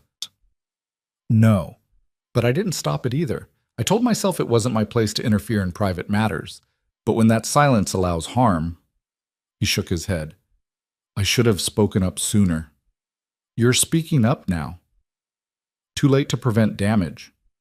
Maybe, but not too late to help repair it. She looked around the hall. I'm not asking for everyone to love me, just to judge me by what I do, not what they imagine I am. That seems fair. He moved away and Caleb appeared with Elsie. That was something, he said. That was necessary. You made Mrs. Hutchins look like a fool. No, she did that herself. I just gave her enough rope. Mara started packing up the empty serving dishes. But it's not over. She's not the type to forgive being publicly embarrassed. Let her stay embarrassed. The town saw what happened, saw who you really are. Did they? Or did they just see someone who can cook well? She paused. There's a difference between respecting my skills and respecting me as a person. Elsie touched her arm. They're starting to see both, I can tell. Maybe the girl was right. Over the next few weeks, the change was subtle but real. People nodded to Mara in the street instead of looking away. Miller started keeping aside the best cuts of meat when she came to shop. The Patterson girls asked if they could come to the ranch to learn instead of meeting in town. Their mother's idea, wanting them to see what hard work and independence looked like. But Mrs. Hutchins wasn't done yet. The trouble came the week before Christmas. Mara was in town picking up supplies when she overheard 2 women talking outside the general store. Found out this morning, Mrs. Hutchins has been writing letters. Letters to who? The territorial governor's office claims there's an unmarried woman living inappropriately with men and a minor child. Says it's a moral issue that needs official intervention. Mara's hands tightened on her shopping basket. Do you think anything will come of it? Who knows? But if someone official comes to investigate, Mara didn't wait to hear more. She finished her shopping quickly and drove back to the ranch, her mind racing. Caleb was in the barn when she found him. She told him everything she'd heard. His face went dark. She's trying to get the territorial authorities involved. Can she do that? If she makes enough noise? Maybe. They could decide Elsie needs to be in a more appropriate situation. Could force her back to town, or worse, send her to an orphanage if they decide I'm unfit. You're not unfit. I'm a widower raising a daughter with the help of an unmarried woman. In some people's eyes, that's exactly unfit. He paced the length of the barn. If they take Elsie, they won't. You don't know that? Then we make sure they don't have grounds to. Mara's mind was working fast. What would make this situation acceptable to them? Me being married, a proper family structure, the appearance of respectability. He stopped pacing. Which brings us back to where we started 2 months ago. They looked at each other. I'm not proposing again, he said. I made that mistake once. It wasn't a mistake, it was premature. She set down her basket. But circumstances are different now, are they? You know me now, I know you. This wouldn't be a stranger offering charity. It would be... She paused. A practical arrangement between people who respect each other. That's not a reason to get married. It's better than most reasons. How many marriages start with respect, with actual knowledge of who the other person is? She moved closer. I don't need romance, Caleb. I need security. A place that's legally mine. And you need someone who can help protect Elsie from people like Mrs. Hutchkins. This is insane. This is practical. What about what you said in town? About refusing to trade your name for respectability? I'm not trading. I'm choosing. There's a difference. She held his gaze. I choose to stay here. I choose to help protect your daughter. And if that means giving the territorial authorities the respectability they need to leave us alone, then I choose that too. He was quiet for a long time. You're sure? Are you? I don't know. This feels like we're letting her win, giving her exactly what she wanted in the first place. No. When you proposed before, it would have been surrender. Now it's strategy. Mara smiled slightly. Besides, nothing will infuriate Mrs. Hutchkins more than seeing us happily married while she takes credit for forcing it. Happily? Well, contentedly, with mutual respect and separate bedrooms. His laugh was surprised and genuine. When did you become so calculating? I've always been calculating. I'm just better at hiding it now. She picked up her basket again. Think about it. Talk to Elsie. If you both agree, I'm willing. If not, we'll find another way. She left him in the barn and went back to the kitchen. Her hands were shaking slightly as she unpacked the supplies. This wasn't how she'd imagined her life going. Proposing marriage, or accepting a proposal she'd refused months ago, to a man she respected but didn't love. But love seemed like a luxury compared to survival. And survival required making hard choices. Elsie found her an hour later. Pa told me. And? Are you doing this for me? Because if you are, I'm doing this for all of us, including myself. Mara set down the potatoes she'd been peeling. Elsie, I like it here. I like the work. I like teaching you. I like feeling like what I do matters. And I'm not going to let some bitter woman destroy that because she can't accept being wrong. But marriage it's permanent. So is running away, and I'm tired of running. She looked at the girl. I need you to be honest with me. Would having me as a stepmother be terrible? Elsie's eyes filled with tears. No, it would be... I'd like that. A lot. Even though I'm not your real mother? My real mother left. You stayed. The girl wiped her eyes. That makes you more real than she ever was. They hugged in the kitchen, surrounded by half-peeled potatoes and the smell of bread rising. That evening, Caleb came to find Mara in her room. She was mending one of Elsie's dresses, her stitches small and precise. I talked to the minister, he said from the doorway. He can marry us Saturday if we want. That's fast. Mrs. Hutchkins' letter is already sent. Better to have the marriage be fact before any investigators arrive. Practical. Seemed to be our theme. He leaned against the doorframe. Are we really doing this? Unless you've changed your mind. Have you? No. Then I guess we're getting married. He shook his head. This is the strangest courtship I've ever heard of. This isn't a courtship, it's a merger. She tied off her thread. But it's a good one. We both get what we need. And what do you need, Mara? Really? She considered the question. A place to belong. Work that matters. People who see me as something more than a problem to be solved. You have all that already. Not legally, not in a way that can't be taken away. She met his eyes. Marriage makes it permanent, makes me family instead of hired help. That's worth more than romance. He nodded slowly. Saturday, then. Saturday. The wedding was small. Just the ranch hands, Elsie, and the minister in the ranch house parlor. Mara wore her best dress. Still worn, still travel-stained in places she couldn't quite clean out. Caleb wore a suit that smelled of mothballs and looked like it had last been worn at his first wedding. The minister spoke about partnership and commitment, about building a life together through hard work and mutual respect. It was a practical ceremony for a practical marriage. When it came time for the vows, Mara spoke clearly. I promise to be a partner to you, a mother to Elsie, and to work beside you in building this ranch into something lasting. Caleb's vows were similar.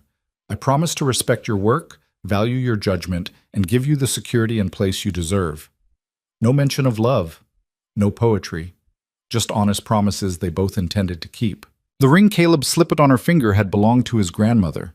Simple gold, worn smooth by years of wear. It fit perfectly. When the minister said they could kiss, they exchanged a brief, awkward peck that made Elsie giggle and the ranch hands applaud. Just like that, Mara Bell became Mara Ward. The news reached town within hours. By the next morning, when Caleb went to town to file the marriage certificate, half of Coldwater knew. Miller congratulated him. The Pattersons sent a gift. Even people who'd been coldly neutral offered tentative well wishes. Mrs. Hutchkins, according to reports, had locked herself in her room and refused to come out. She's furious, Sarah Patterson told Mara a few days later when she brought her daughters for their cooking lesson. Absolutely furious. She keeps saying you trapped Caleb, that this is all part of some scheme. Let her say it. Doesn't it bother you? Not anymore. And it was true. Mara had stopped caring what Mrs. Hutchkins thought the moment she'd said her vows. That woman's opinion couldn't touch her now, couldn't threaten her place here. I think, Sarah hesitated, I think I owe you an apology for how I acted when you first arrived. I believed the gossip instead of making my own judgment. Most people did. That doesn't make it right.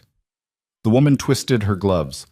You've been nothing but kind to my daughters, patient with their questions. And the way you handled the social, standing up to Mrs. Hutchkins, I'd never have had the courage. You might, if you needed to.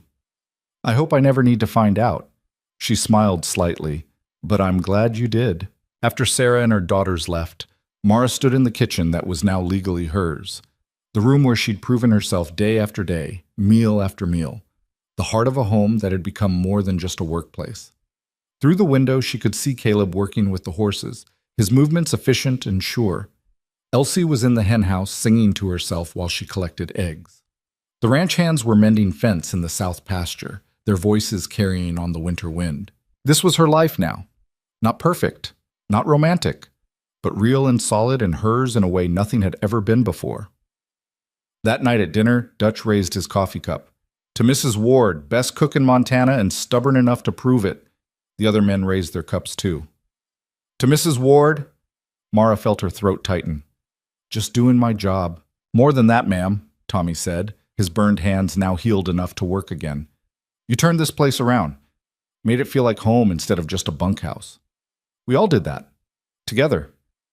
Maybe, Caleb said from the head of the table, but you made it possible. After the meal, after the dishes were done and the men had returned to the bunkhouse, Mara stood on the porch watching stars emerge in the darkening sky.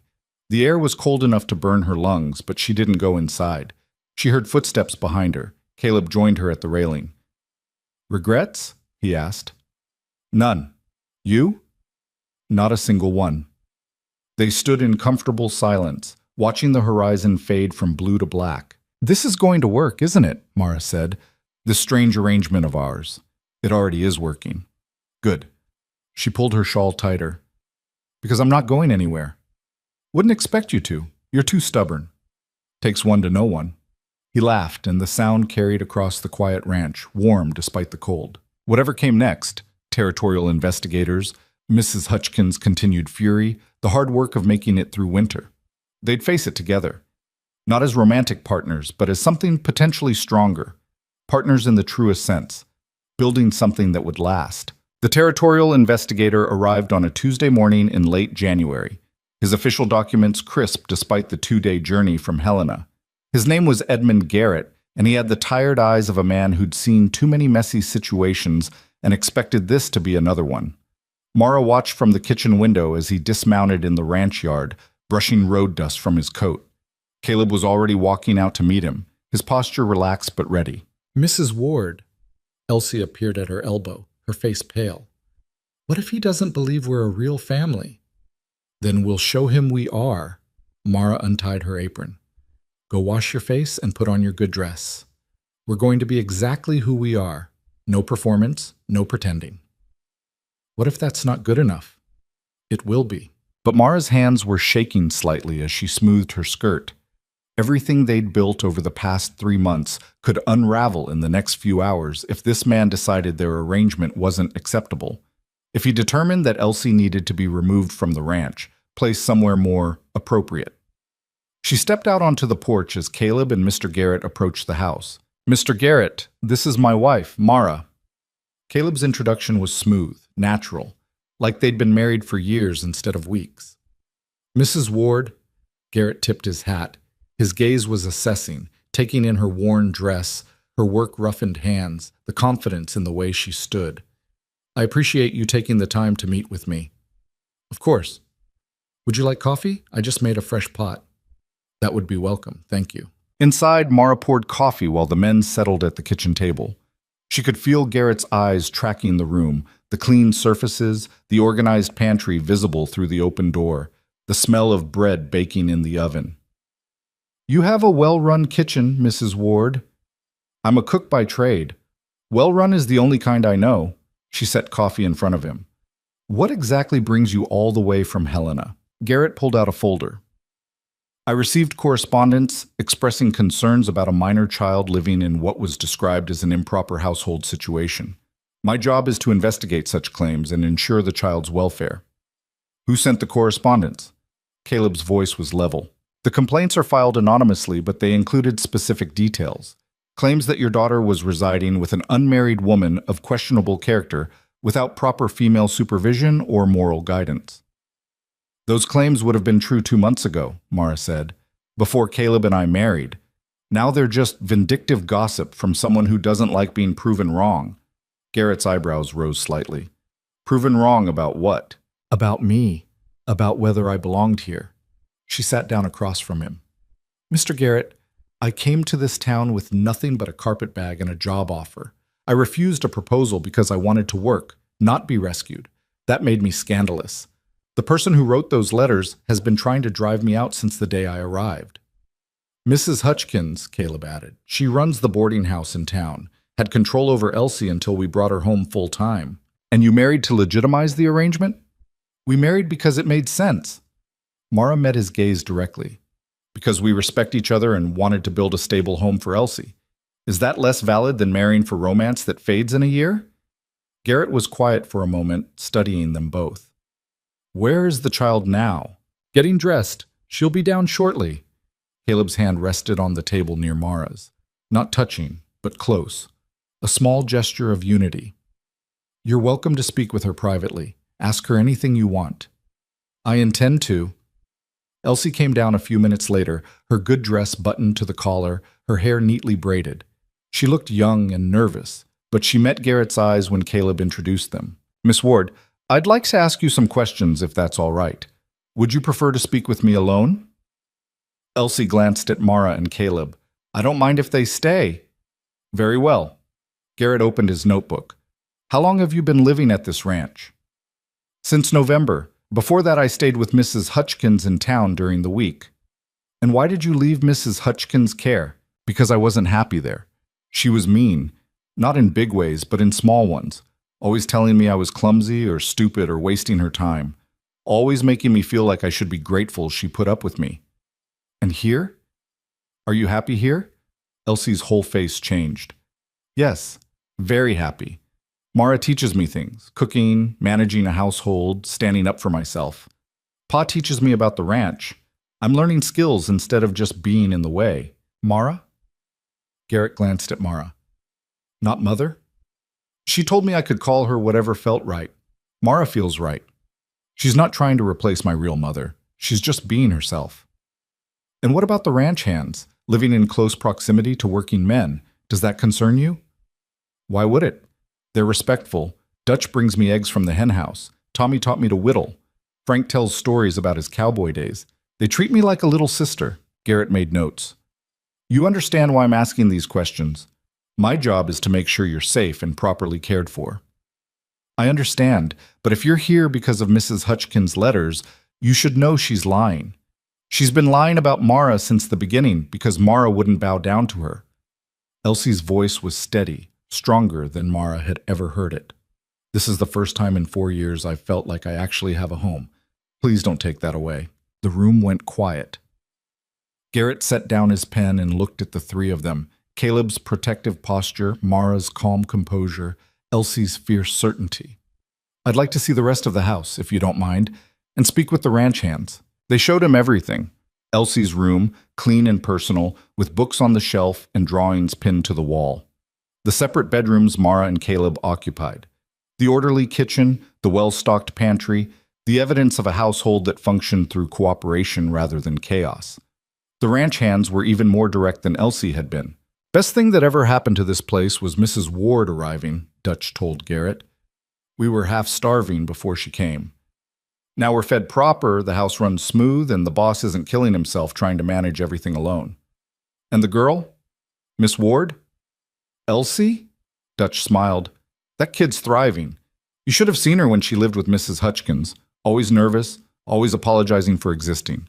Now she walks around here like she owns the place. In the best way. Frank was more blunt. You take that girl away from here and put her back with that bitter old woman, you'd be doing real harm. This is where she belongs.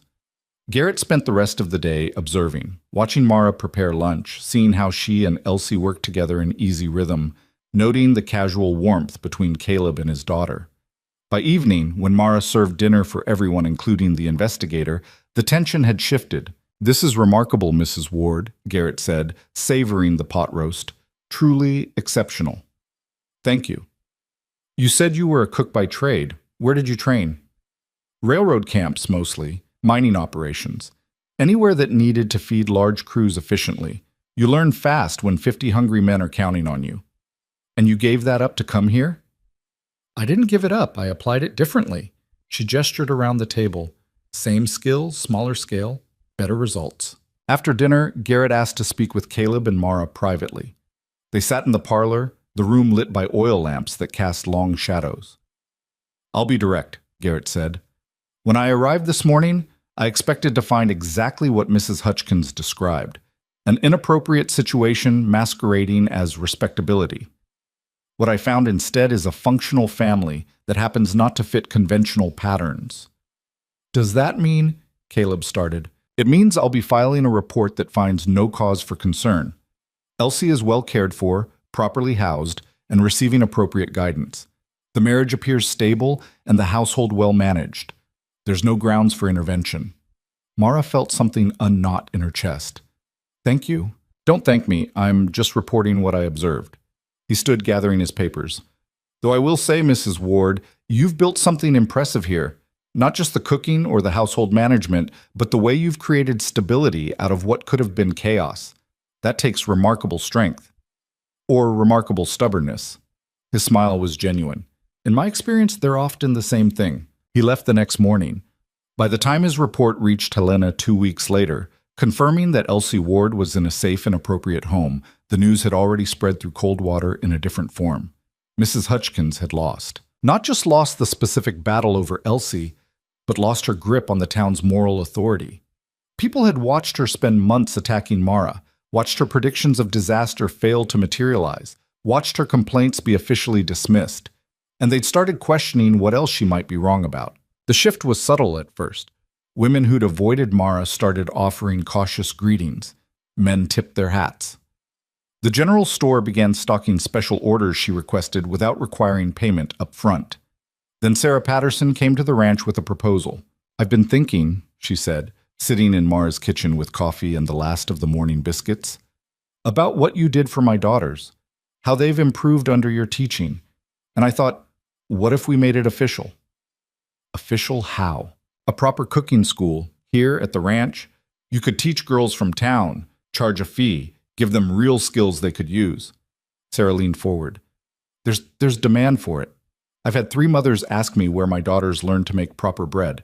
And it's not just cooking, it's the confidence you give them, the sense that they can do hard things. Mara turned the idea over in her mind. That would mean more people coming to the ranch, more involvement with town. Is that a problem? It might be for some people. Let them be bothered. You've proven yourself 10 times over. And honestly, the mothers asking about lessons are the ones who've been watching their daughters come home excited about learning. That matters more than old grudges. What would you charge? We'd figure that out together.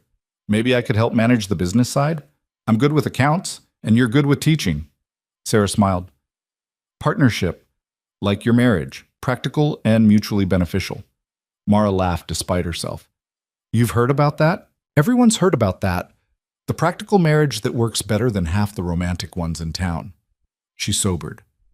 I mean it, though. This could be good for everyone, for you, for the girls who need skills, for the town. Let me talk to Caleb. And Elsie. This affects all of us. That evening, she presented the idea at dinner. The ranch hands listened with interest. Would mean more traffic through here, Dutch observed. More people seeing how we operate. Could be good for business, Frank added.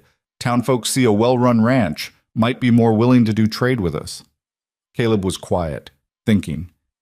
It's a big step, opening up the ranch like that. I know, but it's also an opportunity to build something bigger than just getting by. What do you think, Elsie? Caleb looked at his daughter. I think Mara should do it. She's an amazing teacher, and I could help. Assist with the younger girls, maybe. You're sure you wouldn't mind sharing her time? Pa, I'm not 5. I don't need constant attention. And watching her teach other girls, it makes me proud. Like, that's my stepmother. She's doing something important. Mara felt her throat tighten. When did you get so grown up?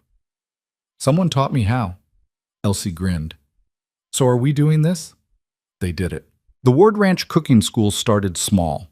3 students on Saturday mornings, using the ranch kitchen during hours when it wasn't needed for regular meals.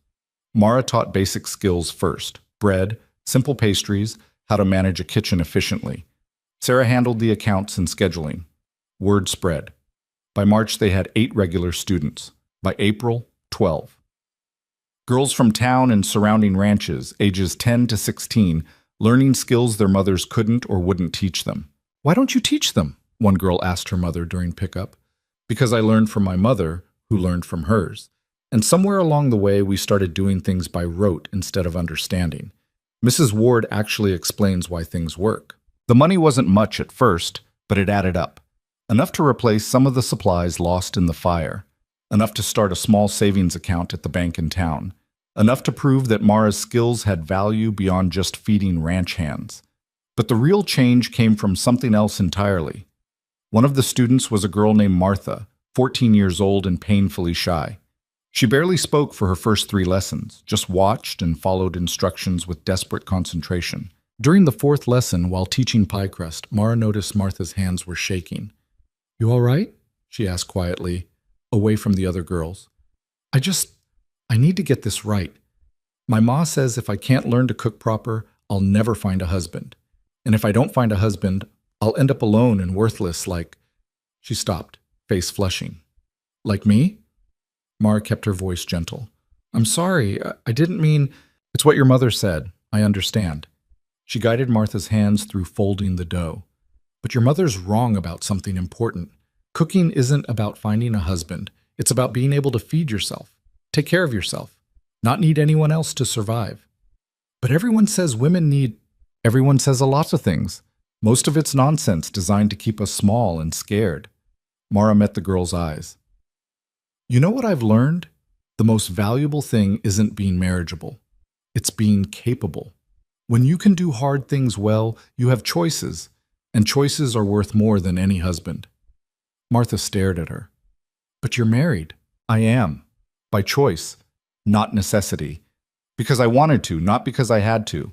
That's the difference. She squeezed Martha's shoulder. Learn to cook because it's useful and empowering, not because you need to please some future man who may or may not exist. The girl's eyes filled with tears. No one's ever said that to me before. Then they should have. Word of that conversation spread too, in a different way. Mothers who'd sent their daughters to learn domestic skills suddenly found their daughters coming home with questions, challenging assumptions, asking why they had to marry instead of work, why cooking for a husband was noble, but cooking for wages wasn't. It made some people uncomfortable, made others think. Mrs. Hutchkins, predictably, called it corrupting. She's filling their heads with radical ideas, Mara heard she'd said at the ladies' auxiliary meeting. Teaching them to value work over family. It's disgraceful. But the mothers who'd watched their daughters gain confidence, learn skills, start believing in their own capabilities, they saw something different. My daughter stands up straighter now, one mother told Mara. Speaks up more. I didn't realize how small she'd been making herself until she stopped doing it. The cooking school became more than just lessons. It became a place where girls learned they could take up space, make noise, have opinions, be more than decorative or useful in prescribed ways. And Mara, who'd spent her whole life fighting for the right to work, to choose, to be valued for her skills rather than her compliance, was teaching the next generation that the fight was worth it. By summer, the ranch was thriving in ways nobody had expected. The cooking school was profitable. Caleb's cattle prices had improved with a better market.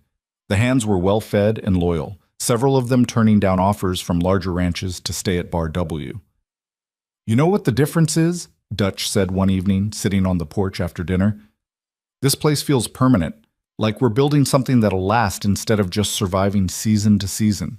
That's because we are, Caleb said. He was sitting with Mara, the two of them in the comfortable silence that had become their normal. Not romantic, but solid, reliable. All because you hired the right cook, Dutch grinned. Best business decision you ever made, boss. The best decision, Caleb corrected, was getting out of her way and letting her do what she does best. Mara smiled. Which is what, exactly? Make impossible things work through sheer, stubborn competence. I'll take that as a compliment. It was meant as one. In August, the town held its annual harvest festival. Mara had been asked to judge the cooking competition, the same competition she'd won 9 months earlier. The irony wasn't lost on anyone. Mrs. Hutchkins didn't enter. She attended, standing stiffly near the edge of the crowd, but she didn't participate.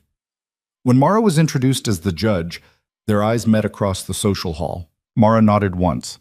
Not friendship, not forgiveness, but acknowledgement. You tried to break me and failed. We both know it. Mrs. Hutchkins looked away first. The entries were good that year. Sarah Patterson had clearly been practicing, her cake a masterpiece of technique. A newcomer to town, a young woman named Rebecca, showed remarkable talent with pastry. Mara judged fairly, praised honestly, and awarded prizes based purely on merit. When she announced Rebecca as the winner, the girl burst into tears.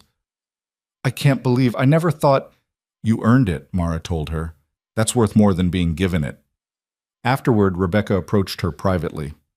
Mrs. Ward, I heard about your cooking school. I'm new to town and I don't know many people yet, but I'd love to learn from you, if you have space. I always have space for someone willing to work. I am. Willing to work, I mean. I came here alone, like you did. No family, just a job prospect that fell through. Everyone keeps telling me I should find a husband or go back east, but... She stopped. I don't want to. I want to make it work here. Mara saw herself in this girl. The determination mixed with fear. The refusal to give up even when it would be easier. Come to the ranch Saturday morning. We'll see what you're capable of. Rebecca became another student. Then another success story. Within 6 months, she was managing the kitchen at the Silver Dollar Saloon, earning wages that let her rent her own room, proving that a woman alone could not just survive but thrive. And with each girl who learned, each woman who chose work over convention, each small victory against the idea that there was only one acceptable path, the town shifted. Not completely, not everywhere. Mrs. Hutchkins still had her supporters, people who believed in the old ways and resented change. But they were quieter now, less certain of their righteousness. The tide had turned, and Mara had been the one to turn it. That winter, as snow piled against the ranch buildings and the cooking school took a brief hiatus until spring, Mara stood in her kitchen and took stock. She'd arrived in Coldwater 11 months ago with a carpet bag and $1. Now she had a home, a family, a business, and a reputation built on her own terms.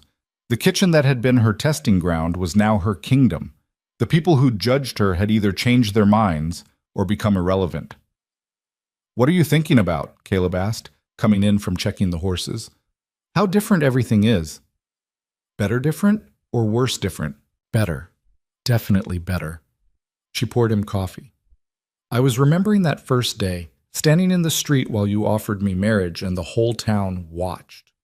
My worst moment, offering a solution to a problem I'd created by being too conventional to just hire a woman cook. And I refused, made a spectacle of myself. Made yourself clear, there's a difference." He sipped the coffee. "Do you ever regret it? The way things happened?" "No. If I'd accepted that first proposal, I'd have always wondered if I could have made it on my own. This way I know I could have. The marriage was my choice, not my only option. That matters to you. More than almost anything." She leaned against the counter. "I needed to prove I wasn't desperate, that my value didn't depend on being rescued. You proved that 10 times over. And you proved you could see past convention to what actually worked. That's rarer than you think." They smiled at each other. These two practical people who'd built something solid out of necessity and made it genuine through respect. Elsie appeared in the doorway, 15 now and taller than Mara. "The Patterson girls are here for their lesson." "Already? I thought they were coming at 10. "It is 10. You were lost in thought." Mara checked the clock. "Sure enough." "Tell them I'll be right there." She untied her apron, then tied on a clean one.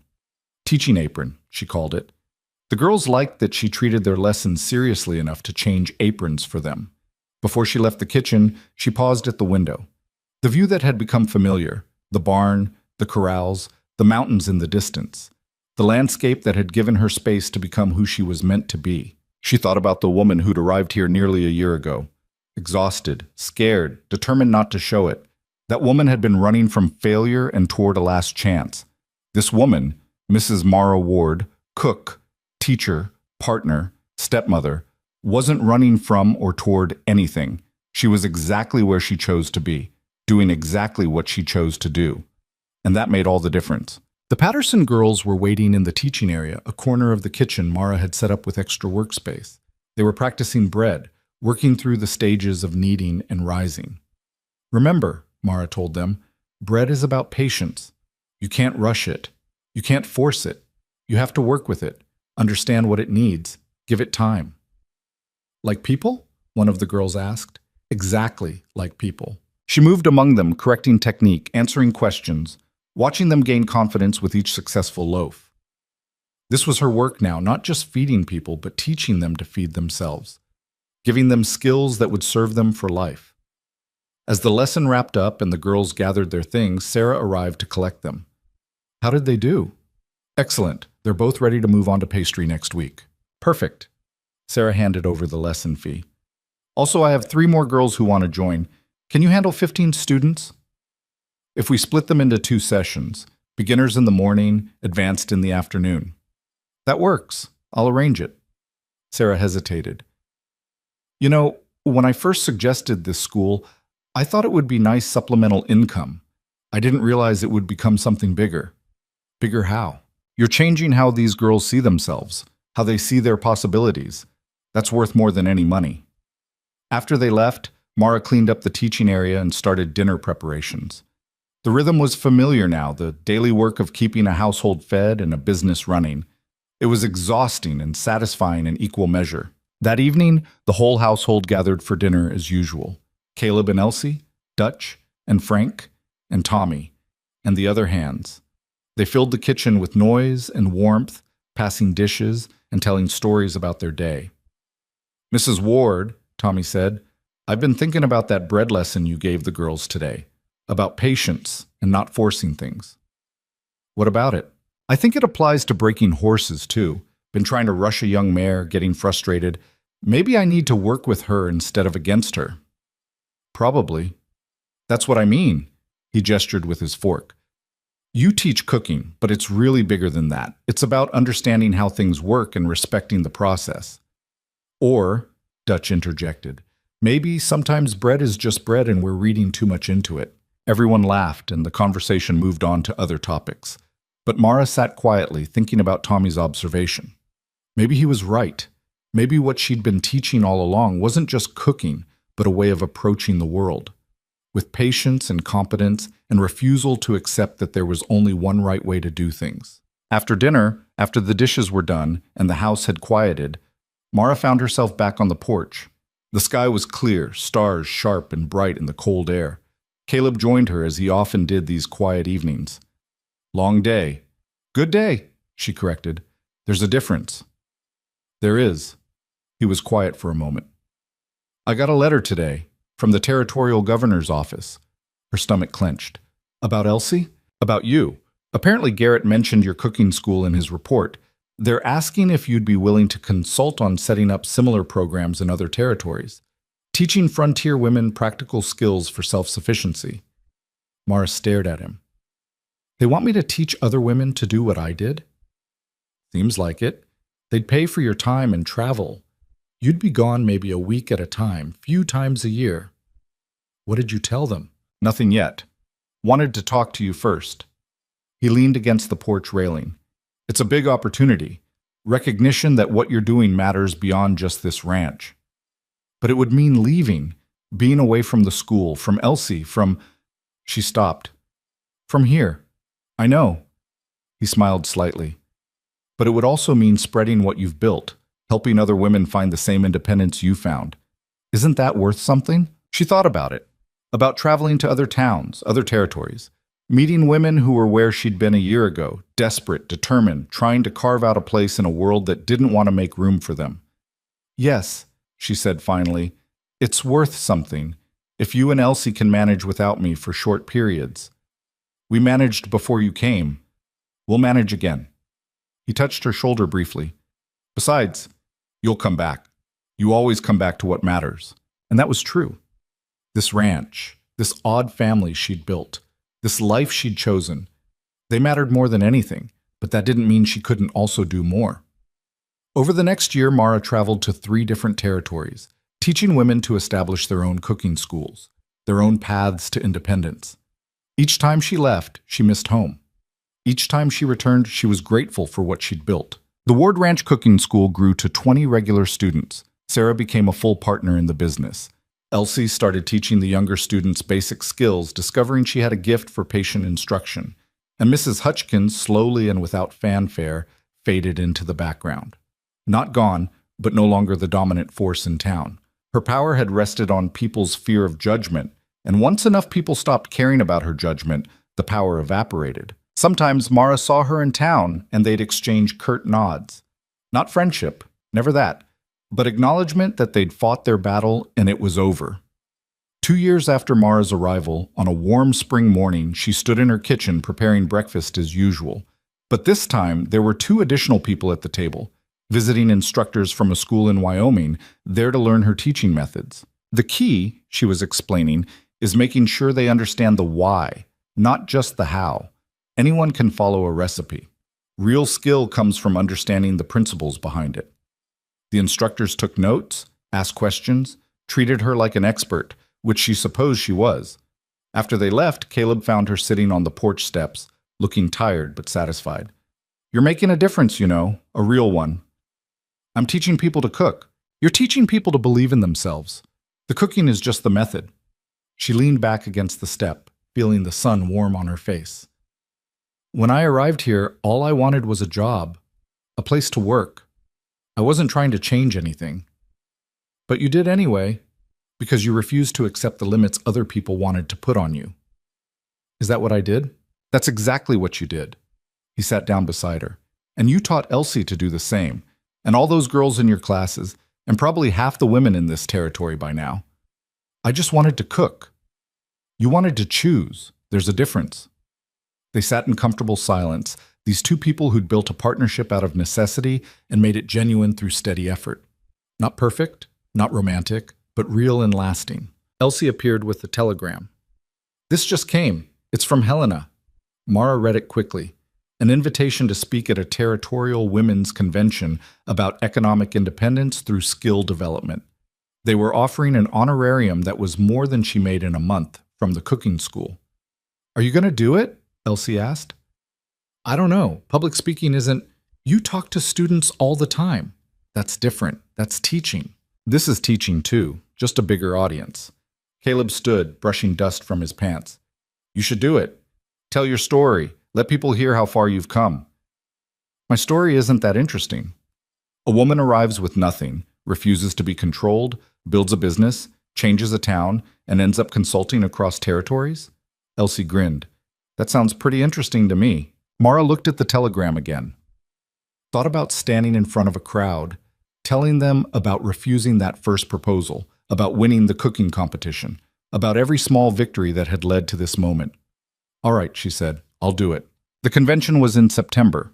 Mara traveled to Helena with Caleb and Elsie, who'd insisted on coming to support her. The hall was packed with women from across the territory, all of them hungry for stories of women succeeding in unconventional ways.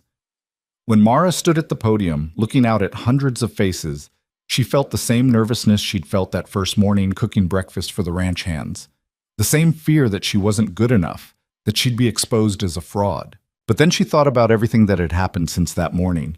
Every meal cooked, every student taught, every small battle won. And she started talking. "I came to Coldwater, Montana, with $1 in my boot and a job offer in my pocket. What I didn't know was that the job offer came with expectations I had no intention of meeting. The town expected me to be grateful for charity, to accept my place, to understand that a woman alone was a problem that needed solving through marriage." The room was silent, attentive. "I refused, not because I'm brave, but because I'm stubborn, and that refusal changed everything." She told them the whole story. The public proposal, the town's judgment, the cooking competition, saving the men from the storm, starting the school. She told them about Mrs. Hutchkins and the territorial investigation and the slow, grinding work of proving herself day after day. "What I learned," she said, "is that respect isn't given. It's earned through competence and maintained through consistency. People will judge you regardless of what you do. The question is whether you let their judgment define you or whether you define yourself through your work." After the speech, women crowded around her with questions. "How did you start your school? How did you handle the opposition? How did you know you wouldn't fail?" "I didn't know," she told them honestly. "I just knew that failing while trying was better than never trying at all." On the train ride back to Coldwater, Elsie curled up against Mara's shoulder. "I'm proud of you," she said sleepily, "for everything you've done. I'm proud of you, too, for growing into someone who knows her own worth. I learned that from you. You learned it from yourself. I just showed you it was possible." When they got home, the ranch welcomed them back with the familiar smells of Dutch's attempted cooking. Not great, but earnest, and the warm chaos of men trying to manage on their own. "Don't ever leave again," Tommy begged. "We've been eating beans for 3 days. I was gone for 5 days. Felt like forever." Mara laughed and reclaimed her kitchen, restoring order through the simple act of making a decent meal. This was what she was good at, what she loved. Not the speeches or the recognition, but the daily work of feeding people and teaching them to feed themselves.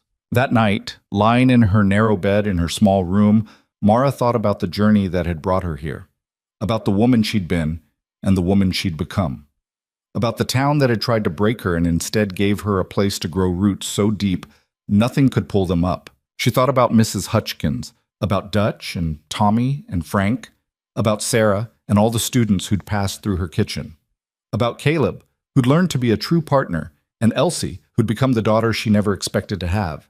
And she thought about all the women out there who were where she'd been 2 years ago, scared and determined, carrying everything they owned and hoping it would be enough. It would be enough. She'd proven that, not because she was special or unusually talented, but because she'd refused to accept that there was only one way to live, one path to follow, one definition of worth. She'd chosen her own path, built her own worth, made her own place. And in doing so, she'd shown others they could do the same. That was the real victory, not the cooking school or the business or the respect she'd earned, but the knowledge that she'd lived according to her own terms and survived. Thrived, even. The woman who'd arrived in Coldwater with nothing had built everything that mattered. And she wasn't done yet. There were more students to teach, more meals to cook, more women to inspire, more battles to fight, not with anger but with competence, more proof to offer that a woman could stand alone and be whole. Maribel Ward had found what she'd been searching for all along. Not a place to hide, not a man to save her, not approval from people who'd never understand. She'd found herself. And that was worth more than any blue ribbon or territorial commendation or town's grudging respect. She'd found the freedom to choose. And once you had that, nothing else could touch you. Outside her window, the Montana night stretched endlessly, dark and full of stars. The same sky that had greeted her 2 years ago, but she saw it differently now. Not as something vast and intimidating, but as possibility, as promise. Tomorrow she'd wake early and make breakfast. Teach an afternoon class. Plan next week's menu. Do all the small, essential things that built a life worth living. And she'd do it all as herself. Fully, completely, unapologetically.